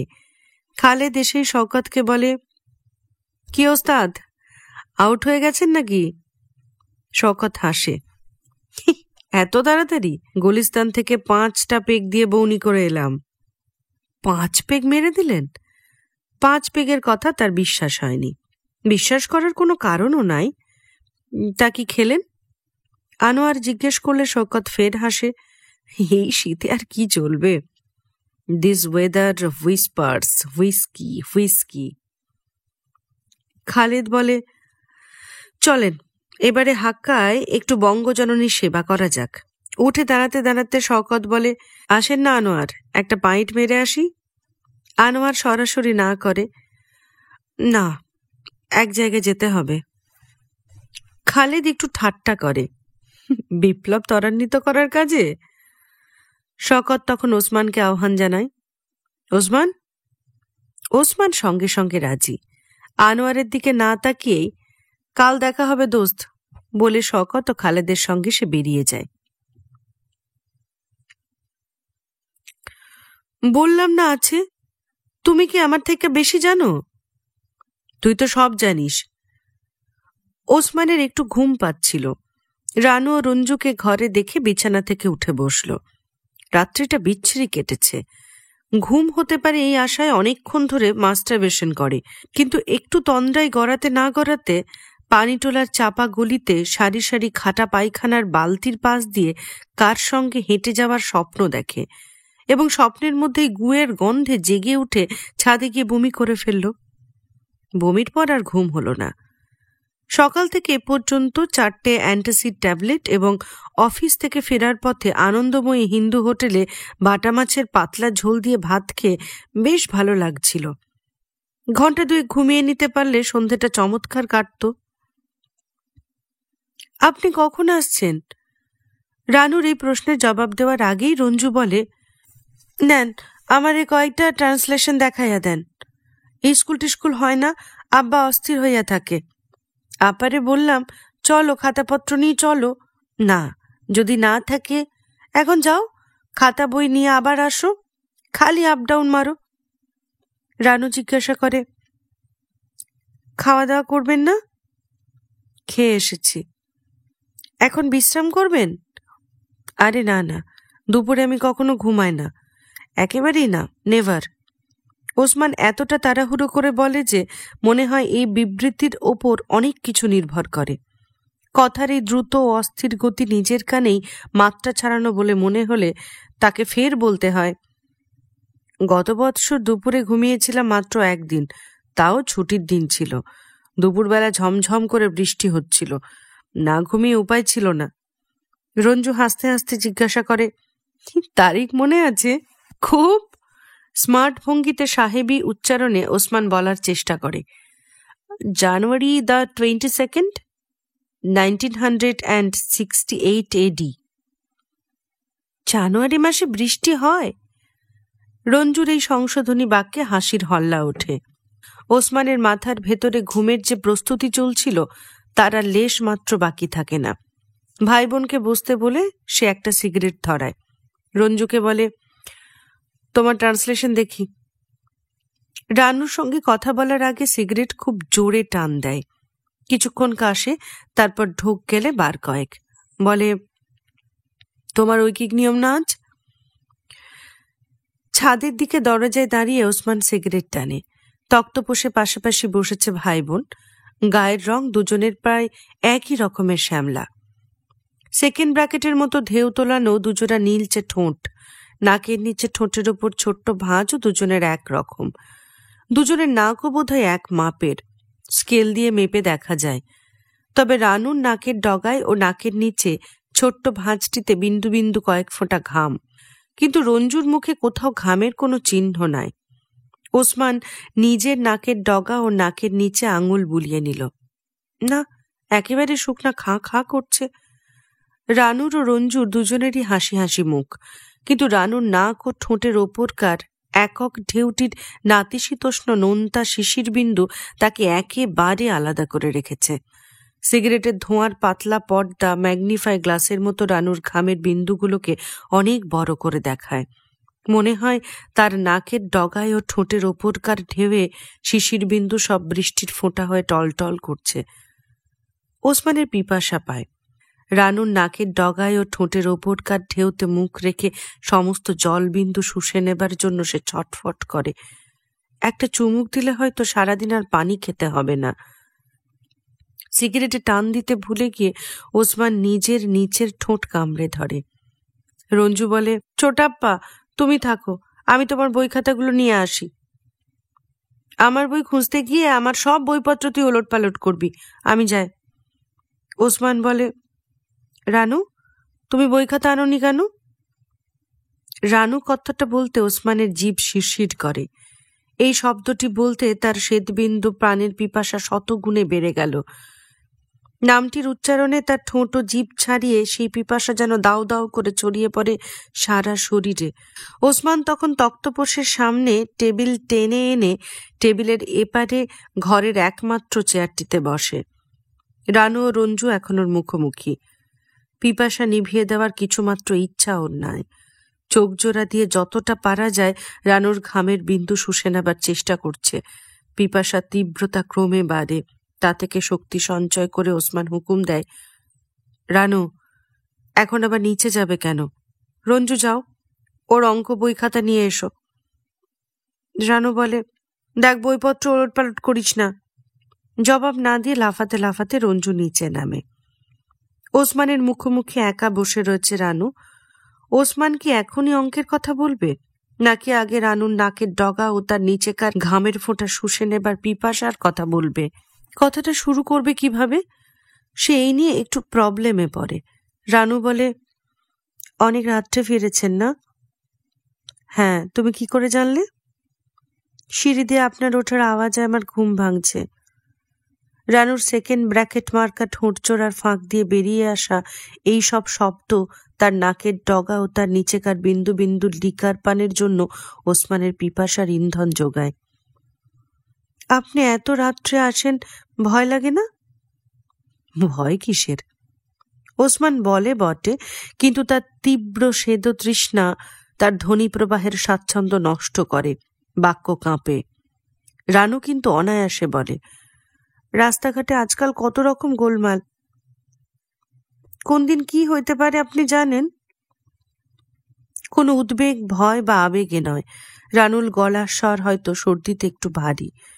ওসমানের সবগুলো আঙুল সেই ভারী স্বরে একটু একটু কাঁপে। সে নিজের হাত মুঠি করে, ফের খোলে। এতে আঙুলের ব্যায়াম হয়, কিন্তু কাঁপুনি থামে না। আঙুল বেয়ে এই কাঁপুনি শেষ পর্যন্ত শালার মাথায় চড়ে না বসে। এটার প্রতিবিধান খুব জরুরি।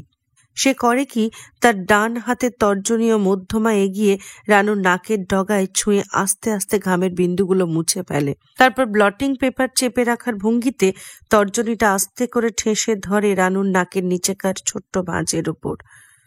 রঞ্জুর ভাঁজটাও অবিকাল এই রকম। ওসমানের নিজের নাকের নিচেও এরকম নিশ্চয়ই একটা ভাঁজ আছে। তার মতো গোঁফের আগাছা উঠে রঞ্জুর ভাঁজগুলো আড়ালে পড়ে যাবে। রানুরটা এমনি স্থির ঢেউ হয়ে সারা জীবন সকালে বিকালে একটি দুটি করে ঘামের বিন্দু ফুটিয়ে তুলবে। হাত সরিয়ে নিতে নিতে ওসমান বলে, রাত্রিবেলা ভয় পেলে আর আজ বিকেলবেলা পর্যন্ত ঘামছ না? একটি পলকের জন্য রানু তার চোখজোড়া যতটা পারে ফাঁক করে ওসমানকে দেখে, তারপর মাথা নিচু করে জড়সড় হয়ে বসে। এভাবে বসেই তার কালো সরু আঙুল দিয়ে সে তার নাক ও নাকের নিচে, এমনকি ঠোঁট ও চিবুক পর্যন্ত ভালো করে মোছে। ওসমানের ছোঁয়ায় কি তার সুরসুরি লেগেছিল? ওসমান হঠাৎ কথা বলতে শুরু করে, খুব সিরিয়াস গোছের কথা। যেমন ঐকিক নিয়মটা রানুর ভালো করে রপ্ত করা দরকার, যেমন ঐকিক নিয়ম একবার রপ্ত করতে পারলে এসব অঙ্ক একেবারে জলবৎ, যেমন অঙ্কে ভালো করতে না পারলে পরীক্ষাও কেউ ভালো ফল করতে পারে না, যেমন অঙ্কে নম্বর ওঠে সলিড, এবং নম্বর মানে ভালো নম্বর। অঙ্কে বেশি না 70-75 তুলতে পারলে রানু এমনকি ফার্স্ট ডিভিশনও পেয়ে যেতে পারে। ফার্স্ট ডিভিশন পাওয়া এমন কিছুই নয়। রানুর বই খাতা নিয়ে রঞ্জু এসে পড়ে, বলে, ছোটাপা, তুমি পড়ো, আমারে বাইরে যাইতে হইব। এখন আবার বাইরে কিরে? বিকাল হইতে না হইতে খেলা? ওর ঘামের বিন্দু নিশ্চিহ্ন হবার পর এটাই রানুর প্রথম কথা। রানুর কণ্ঠ থেকে ভিজে ভিজে ধ্বনিও কি কেউ শুষে নিল? রানু যদি এই কাট কাট গলায় হঠাৎ বলে, রঞ্জু, তুই যাবি তো আমি কি এখানে একটা থাকবো? কিন্তু রানু যদি তার পুত্র শোক ও কাতর মাকে জড়িয়ে ধরে কাঁদে, আম্মা, আমারে তোমরা পড়াইতে পাঠাও কার কাছে? সে আমার শরীরে হাত দিতে চায়। কিংবা ওসমানের চোখে চোখ রেখে চিবিয়ে চিবিয়ে বলে, খালি লেখাপড়াই শিখেছেন, বাবা ভদ্রতা শেখায় নাই? ভদ্রলোকের মেয়েদের গায়ে হাত দেবেন না, কথাটা মনে রাখবেন। তাহলে কি হবে? এরকম কিছু হলে তার প্রতিক্রিয়া কি হওয়া উচিত সে সম্বন্ধে কিছু ধারণা করতে না পেরে ওসমান গনি চোখে মুখে এক ধরনের বেপরোয়া ভঙ্গি তৈরি করে এবং বুক চিতিয়ে বসে ওদের কথাবার্তা শোনে। রঞ্জু বলে, জি না, এখন আবার খেলতে যাব নাকি? আমা বলেছে দোকানে যাইতে, আদা তেল আনতে বলছে। রঞ্জু চলে যায়। রানুরও চলে যাবার সম্ভাবনায় ওসমান প্রস্তুত হয়ে থাকে। এই দৃশ্য দেখা থেকে রেহাই পাবার জন্য সিগারেট ধরালে ভালো হয়, কিন্তু কিংস্টকের প্যাকেট খুঁজে পাওয়া যায় না। লাভের মধ্যে খোঁজবার কাজটি জুটে গেল। সিগারেট খুঁজতে খুঁজতে রানুর ক্রুদ্ধ অন্তর্ধান ঘটলেও বরং বাঁচোয়া।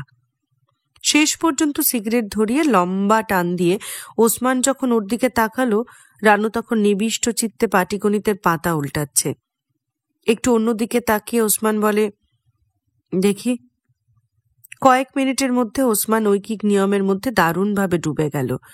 রানুকে কতভাবে বোঝাবার চেষ্টায় যে সে করে। নিয়ম সম্বন্ধে অনেকক্ষণ ধরে বলে, একটার পর একটা অঙ্ক কষে দেখায়। ওসমান একটি পলকও থামে না।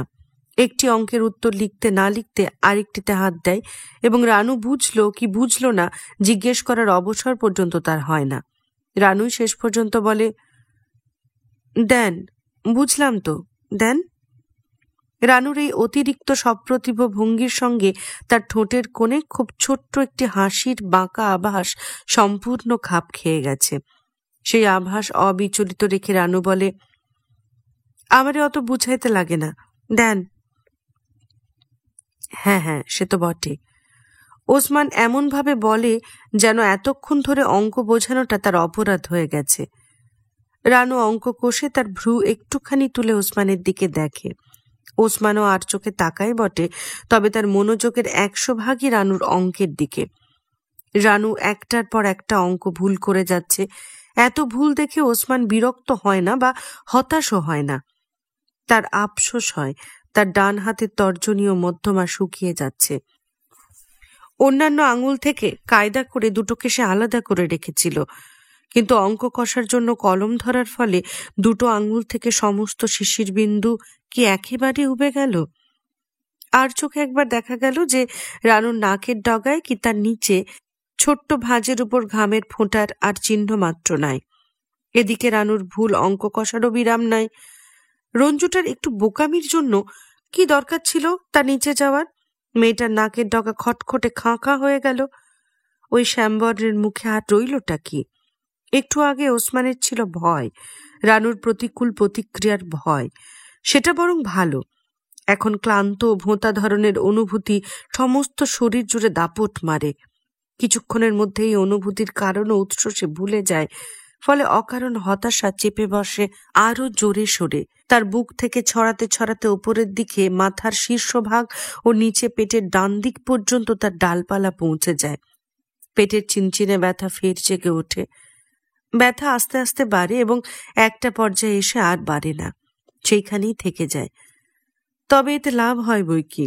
একটু আগেকার ভয় বা ভোঁতা অবসাদ সবই এই ব্যথায় এক দেহে হয় লীন, এবং তাদের আলাদা করে আর টের পাওয়া যায় না। এই ব্যথা ডাক্তারদের বুঝিয়ে বলাও মুশকিল। এর নির্দিষ্ট কোনো জায়গা নাই। বুকের মাঝখানটা এই ছটফট করলো, ভালো করে বোঝার আগেই সরে পড়ল নিচের দিকে। বুক ও পেটের মাঝখানকার কোনো ফাঁক ফোঁকরে সেখানে ভালো করে জানান দিতে না দিতেই একটুখানি ঢেউ খেলিয়ে নেমে গেল আরও নিচে পেটে নিভৃত কোনো কোণে। আসন পেতে বসে শালার ব্যথা সেখানে জিরিয়ে নেয়। একটু মনোযোগ দিলে ওসমান নিজের অ্যাবডোমেনের দেওয়ালে তার ঝিমুনি টের পায়। মাথা নিচু করে অঙ্ক করতে থাকা রানুর চিবুক মাঝে মাঝে আলাদা করে দেখা যাচ্ছে। একবার মনে হলো রঞ্জু বোধহয় এক মনে ট্রান্সলেশন করে যাচ্ছে। একটু পর এই চিবুকের খানিকটা নিচে একটু বাঁদিকে দেখা যাবে তার শার্টের পকেটে আঁকা রয়েছে খয়েরি সুতার প্যাগোডা। সঙ্গে সঙ্গে অ্যাবডোমেনের ব্যথা আরো নিচে নামে। শিরশির করতে করতে রক্তস্রোতকে ওভারটেক করে পৌঁছে যায় তার উরু জোড়ার মাঝখানে। রঞ্জুকে ভালো করে দেখার জন্য ওসমান সামনে তাকায়। কোথায় রঞ্জু? রঞ্জু তো এখন গেছে দোকানে। আদা রসুন তেল কেনার নাম করে রাস্তায় দুটো তিনটে চক্কর না দিয়ে সে কি আর ফিরবে? রানু মুখ তুলে বলে, দেখেন কতগুলো করলাম, আরো করি। করো। ওসমানের পেটের ব্যথা ফিরে আসে যথাস্থানে। অফিসে কামালের কাছ থেকে এই ব্যথা সম্বন্ধে জেনে নেওয়া দরকার। প্রেমের মতো রোগেও ওর প্রচুর আগ্রহ। এর আগে ক্যান্সার ছিল কামালের ফেভারিট, কিন্তু বছর দেড়েক আগে ওর বাবা ক্যান্সারে মারা যাওয়ার পর কামাল ক্যান্সার চর্চায় ক্ষান্ত দিয়েছে। আজকাল ওর প্রিয় প্রসঙ্গ হলো প্রেমিকা এবং ডিওডিনাল আলসার। তার নিজের হাঁপানি, কিন্তু হাঁপানি সম্বন্ধে সে কখনো কিছু বলে না। আবার ডিওডিনাল আলসারের ব্যাপারে এত উৎসাহ যে কথাটার উচ্চারণ ব্যাপারেও কামাল খুব সূচিবায়ুগ্রস্ত, কখনো ডিওডিনাল বা ডুইডিনাল বলবে না। ওসমানের পেটের এই অনিয়মিত ব্যথা, তার অ্যাসিডিটি কি শেষ পর্যন্ত ওই রোগ বলে শনাক্ত হবে? নামটা গলভরা, কিন্তু কামালের মুখে ওই রোগের বর্ণনা শুনে শুনে এর ওপর ওসমানের অরুচি ধরে গেছে। পেটের ছোট্ট অন্ত্র ফুলে গিয়ে নাকি ফুটো হয়ে এমন ব্যথা শুরু করে যে রোগী ব্যথা ছাড়া শরীরকে আর কোনোভাবেই অনুভব করতে পারে না। আচ্ছা, দীপচাঁদের কি ওই রোগী হয়েছিল? হঠাৎ করে গত রাত্রিতে দেখা স্বপ্নের মধ্যে পানি তোলার চাপা গলির ভেতর দিয়ে হেঁটে যাওয়া দৃশ্য ওসমানের বুকে খচ করে ওঠে। স্বপ্নের ভেতর সঙ্গেকার লোকটিকে তখন চিনতে পারেনি, এক্ষুনি চিনল। আরে সে তো দীপচাঁদ। মরার এতদিন পর দীপচাঁদ মুচি স্বপ্নের মধ্যে এসে ওসমানকে নিয়ে কোথায় যাত্রা করছিল? দীপচাঁদ মরেছে সে কি আজকের কথা? অন্ত্রের ব্যথায় নিংড়ে যেতে যেতে দীপচাঁদ প্রথমে স্টেশনের পাশে তার বসবার জায়গাটা ছাড়ল, কাজকাম বন্ধ করল। কিছুদিন পর মেল ট্রেন পাস করার সময় হলে নিজেই কষ্ট করে গিয়ে শুয়ে রইল রেল লাইনের ওপর। Bardhaman mail Begunbari station cross করে রাত 3টের দিকে। সকালে খবর পেয়ে ওসমানের বাবা ছেলের হাত ধরে চলল রেল লাইনের দিকে। বাপ বেটাকে একসঙ্গে যেতে দেখে পেছন থেকে ডাকে ওসমানের মা, আবার রঞ্জুকে সাথে নিচ্ছে দেখো। কেন, যাক না। রাত পোয়াতি না পোয়াতি দুধের ছেলেটাকে মুচির মরা দেখাতে নিয়ে যাচ্ছে। মুচি হয়েছে তো হলোটা কি? গোলমালের সময় লাইনের ওপারে সব শয়তানি আয়োজনে খবর দিত কে? এই দীপচাঁদ মুচির মুখে খবর না এলে আমরা সাবধান হতে পারতাম। আহা, সে কি না করেছি। রাতে ঘুম ভাঙলি পর যে ছেলে ভয় ঠক ঠক করি কাঁপে, সাত সকালে তুমি রে যাও রেল কাটা মরা দেখাতি। পুরুষ মানুষের অত ভয় পেতে হবে না। ইব্রাহিম শেখের কাছে বেটা ছেলে মাত্রই পুরুষ মানুষ। পুরুষ মানুষের ভয় পাওয়া, লজ্জায় মাথা নিচু করে রাখা, মাথায় বড় চুল রাখা, এসব তার অসহ্য। তা লোকটার নাম ডাকও ছিল গোয়ার্তুমির জন্যই। লাইনের ওপারে বেগুনবাড়ি গ্রামের বোসদের খুব দাপট। এই দোসরা, তাজহাট, বাবরা এই গ্রামগুলোতে কয়েকবার খোঁচা দিলেও গোয়াল ঘূর্ণিতে হামলা করবার সাহস পায়নি।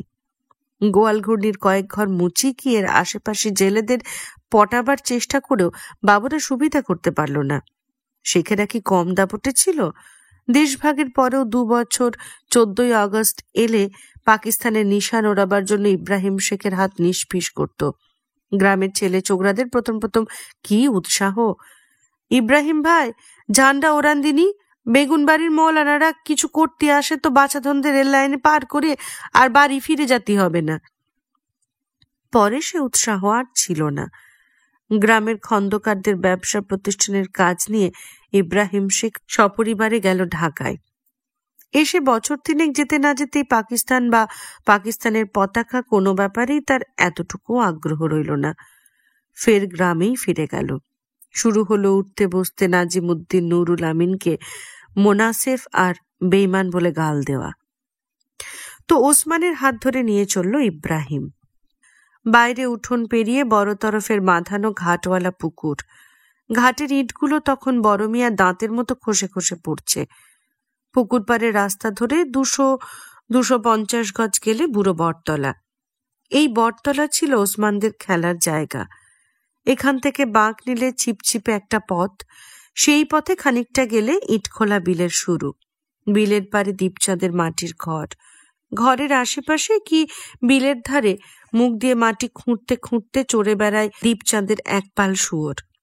দীপচাঁদের বউ মুনিয়া ঘরের দাওয়ায় বসে বাঁশের ধামা বনে আর দুর্বোধ্য ভাষায় স্বামীকে কি দেবতাদের যা তা বকাবকি করে। কখনো কখনো মুনিয়া বিলের পানিতে বাসন মাজে, গা ধোয়। বর্ষাকালে পদ্ম ফুলে বুক উঁচু করে ইটখোলার বিল আকাশের সঙ্গে মিলিত হবার জন্য অনেকটা উপরে উঠে আসে। তখন মেজাজ ভালো থাকলে মুনিয়া পদ্ম বীজ খেতে দেবে বলে ওসমানকে বটতলা থেকে ডেকে আনে। সেদিন দীপচাঁদের শুয়োরগুলো আপন মনে মাটি খুঁড়ছিল। বাড়ির ভেতর থেকে আসছিল মুনিয়ার এক টানা কান্নার শব্দ। ইব্রাহিমের ডাকাডাকি শুনে বেরিয়ে আসে সুখেনলাল। এই লোকটিকে ওসমান চেনে। স্টেশনের জায়গা থেকে দীপচাঁদ সরে আসার পর ওখানে বসে জুতো সেলাই করে। দীপচাঁদ অসুখে পড়বার পর থেকে সুখনলাল ও মুনিয়াকে নিয়ে নানা রকম মুখরোচক কথা চলে আসছে। সুখনলালকে দেখে ওসমানের তৎকালীন কচি হাড়গুলো সিটকে এসেছিল। দীপচাঁদের রেলে কাটা মুন্ডু যদি তার সঙ্গে ঘুরিয়ে বাইরে চলে আসে, কিন্তু না, সুখনলাল জানায় শবদেহ এখনো রেল লাইনের ধারে।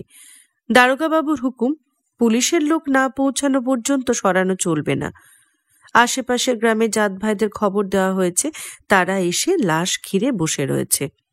দীপচাঁদের এক ভাগ্নে বুলবুলিয়া আজ সকালে পাইটখানেক পচানি টেনে সুখনলালের গায়ে অকারণে হাত তুলেছে, আর মুখ খারাপ যা করেছে মিয়াদের সামনে উচ্চারণ করলেও সুখনলালের পাপ হবে। মিয়াদের গ্রাম, মিয়াদের জমিতেই তো বুলবুলিয়ার বাস। সুখনলালও মিয়াদের জমিতেই জীবন কাটালো।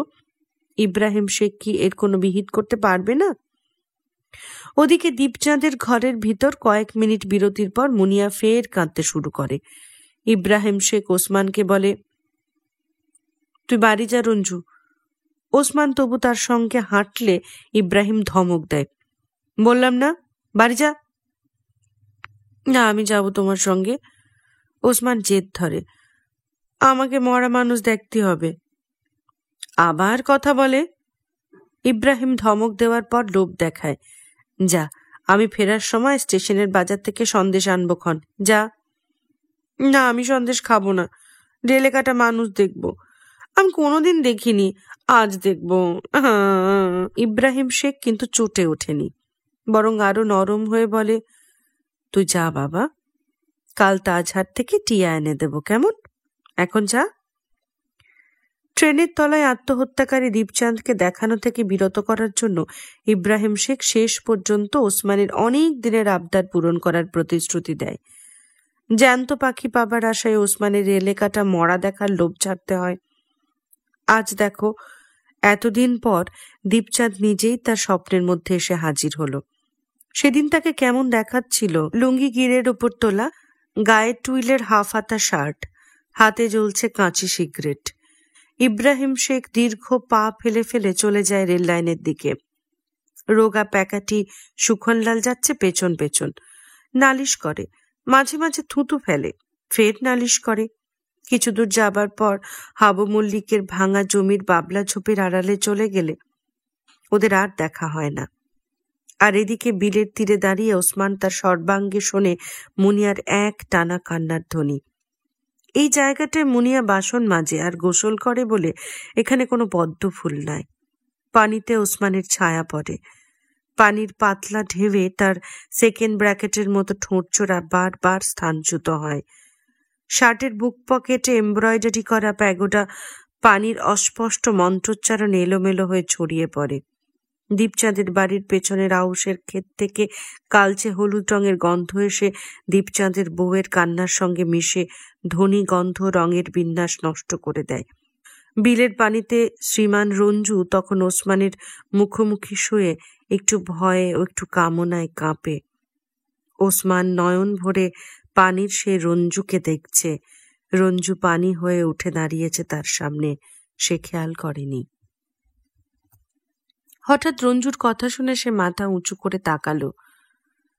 আপনার ঘুম পাইতাছে, আপনি ঘুমান, আমি যাই। না, রঞ্জু নয়, কথা বলছে রানু।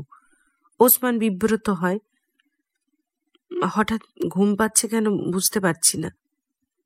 রাত্রে ঘুমাইবেন না? কত রাত্রে বাসায় ফেরেন, ঠিকমতো ঘুমান না কেন? এই অতি অল্প সময়ে তন্দ্রা কেটে যাওয়ায় ওসমানের চোখের ভেতরটা কড়কড় করে। ভ্রুজোড়া থেকে শুরু করে কপাল পর্যন্ত মাথার অর্ধেকটা ব্যথায় ছিঁড়ে যাচ্ছে। তোষকের নিচের থেকে দুটো নোভালজিন ট্যাবলেট মুখে দিয়ে সে পানি খায়। টেবিলের ওপরকার শূন্যতায় রানুর খোলা চুলের হালকা গন্ধ। ওসমান এখন সোজা হয়ে বসেছে, দুটো নোভালজিনে তার কাজ হচ্ছে, মাথা ব্যথা আস্তে আস্তে সেরে যাচ্ছে। ওসমান বলে, কই তোমার খাতাটা দেখি। আজ থাক, আপনার শরীর বোধহয় খারাপ, ওষুধ খাইবেন? না, একটু মাথা ব্যথা করছিল, ও 5 মিনিটে সেরে যাবে। না, ঐকিক নিয়ম রানুর মাথায় একেবারে ঢোকেনি। বছর ধরে পড়লেও ওর খুলি ভেদ করা অসম্ভব। আনোয়ারের সঙ্গে বরং ওদের গ্রামে গেলেই হতো। গ্রামে গ্রামে মানুষ সংঘবদ্ধ হচ্ছে, গা ঝাড়া দিয়ে উঠে রুখে দাঁড়াচ্ছে। এইসব দেখা ছেড়ে সে কিনা পড়ে রইল এই ব্লান্ট মেয়েটাকে অঙ্ক কষাবার মতলবে। ওসমানের পেটের ব্যথাটা চিন চিন চিন চিন করে ওঠে। না খেলেই হতো, অ্যাসিড হচ্ছে। রাত্রে ঘুম হলো না, এর ওপর অ্যানালজেসিক ট্যাবলেট না খেলেই হতো। রানুর অঙ্কের ভুল শোধরাতে পেট ও বুক চুড়ে টক তেতো স্রোতের উজান ভাটা শুরু হলো। এখন একটু শুতে পারলে ভালো হয়। ওসমানকে বলতেই হলো, আজ বরং থাক, কাল এসো কেমন? রানু জিজ্ঞেস করে, খুব খারাপ লাগতেছে না? গলার কাছে টক তেতো স্রোতের একটা দমক সামলাতে সামলাতে হাসে। না, হঠাৎ একটু ঘুম পাচ্ছে। 1969 গোড়াতেই দিবানিদ্রা। বছরটা মনে হয় ঘুমিয়ে ঘুমিয়ে কাটবে। রানু কিন্তু একটুও না হেসে উঠে দাঁড়ায়। ওসমান দাঁড়িয়েছে তার গা ঘেঁষে। রানুর শ্যামবর্ণ নাকের শীর্ষে ঘামের অনেকগুলো টাটকা বিন্দু জমেছে। তার নাকের নিচে ঠোঁটের ওপরকার ছোট্ট নিখুঁত ঢেউয়ের বড় বড় ঘামের ফোঁটা টলটল করছে। ওসমান ইচ্ছে করলে একটু ঝুঁকে রানুর নাকের ডগায় এবং তার নিচে মুখ লাগিয়ে এক চুমুকে সমস্ত শ্বেতবিন্দু টেনে নিতে পারে। তার বদলে সে তার নিজের হাতের তর্জনী চষে। রানু একটু অবাক হয়ে তাকালে ওসমান পানি ওঠা মুখে তরল স্বরে বলে, কাল এসো কেমন? এই সময় এসো কেমন? বইপত্র নিয়ে রানু সিঁড়িতে নামবার সঙ্গে সঙ্গে ওসমান দরজা বন্ধ করে দেয়। ডান হাতের তর্জনী তার মুখেই রয়ে গেছে। কোনো নোনতা স্বাদ না পেয়ে সে তর্জনীটা আরো ভালো করে চষে। টক তেতো স্বাদের তর্জনী চুষতে চুষতে অন্য দরজা দিয়ে ওসমান বেরিয়ে ছাদে যায়। ছাদের রেলিংয়ে পিঠ ঠেকিয়ে ওসমান একটু উবুর হতে না হতে তার হর হর করে বমি হয়ে গেল।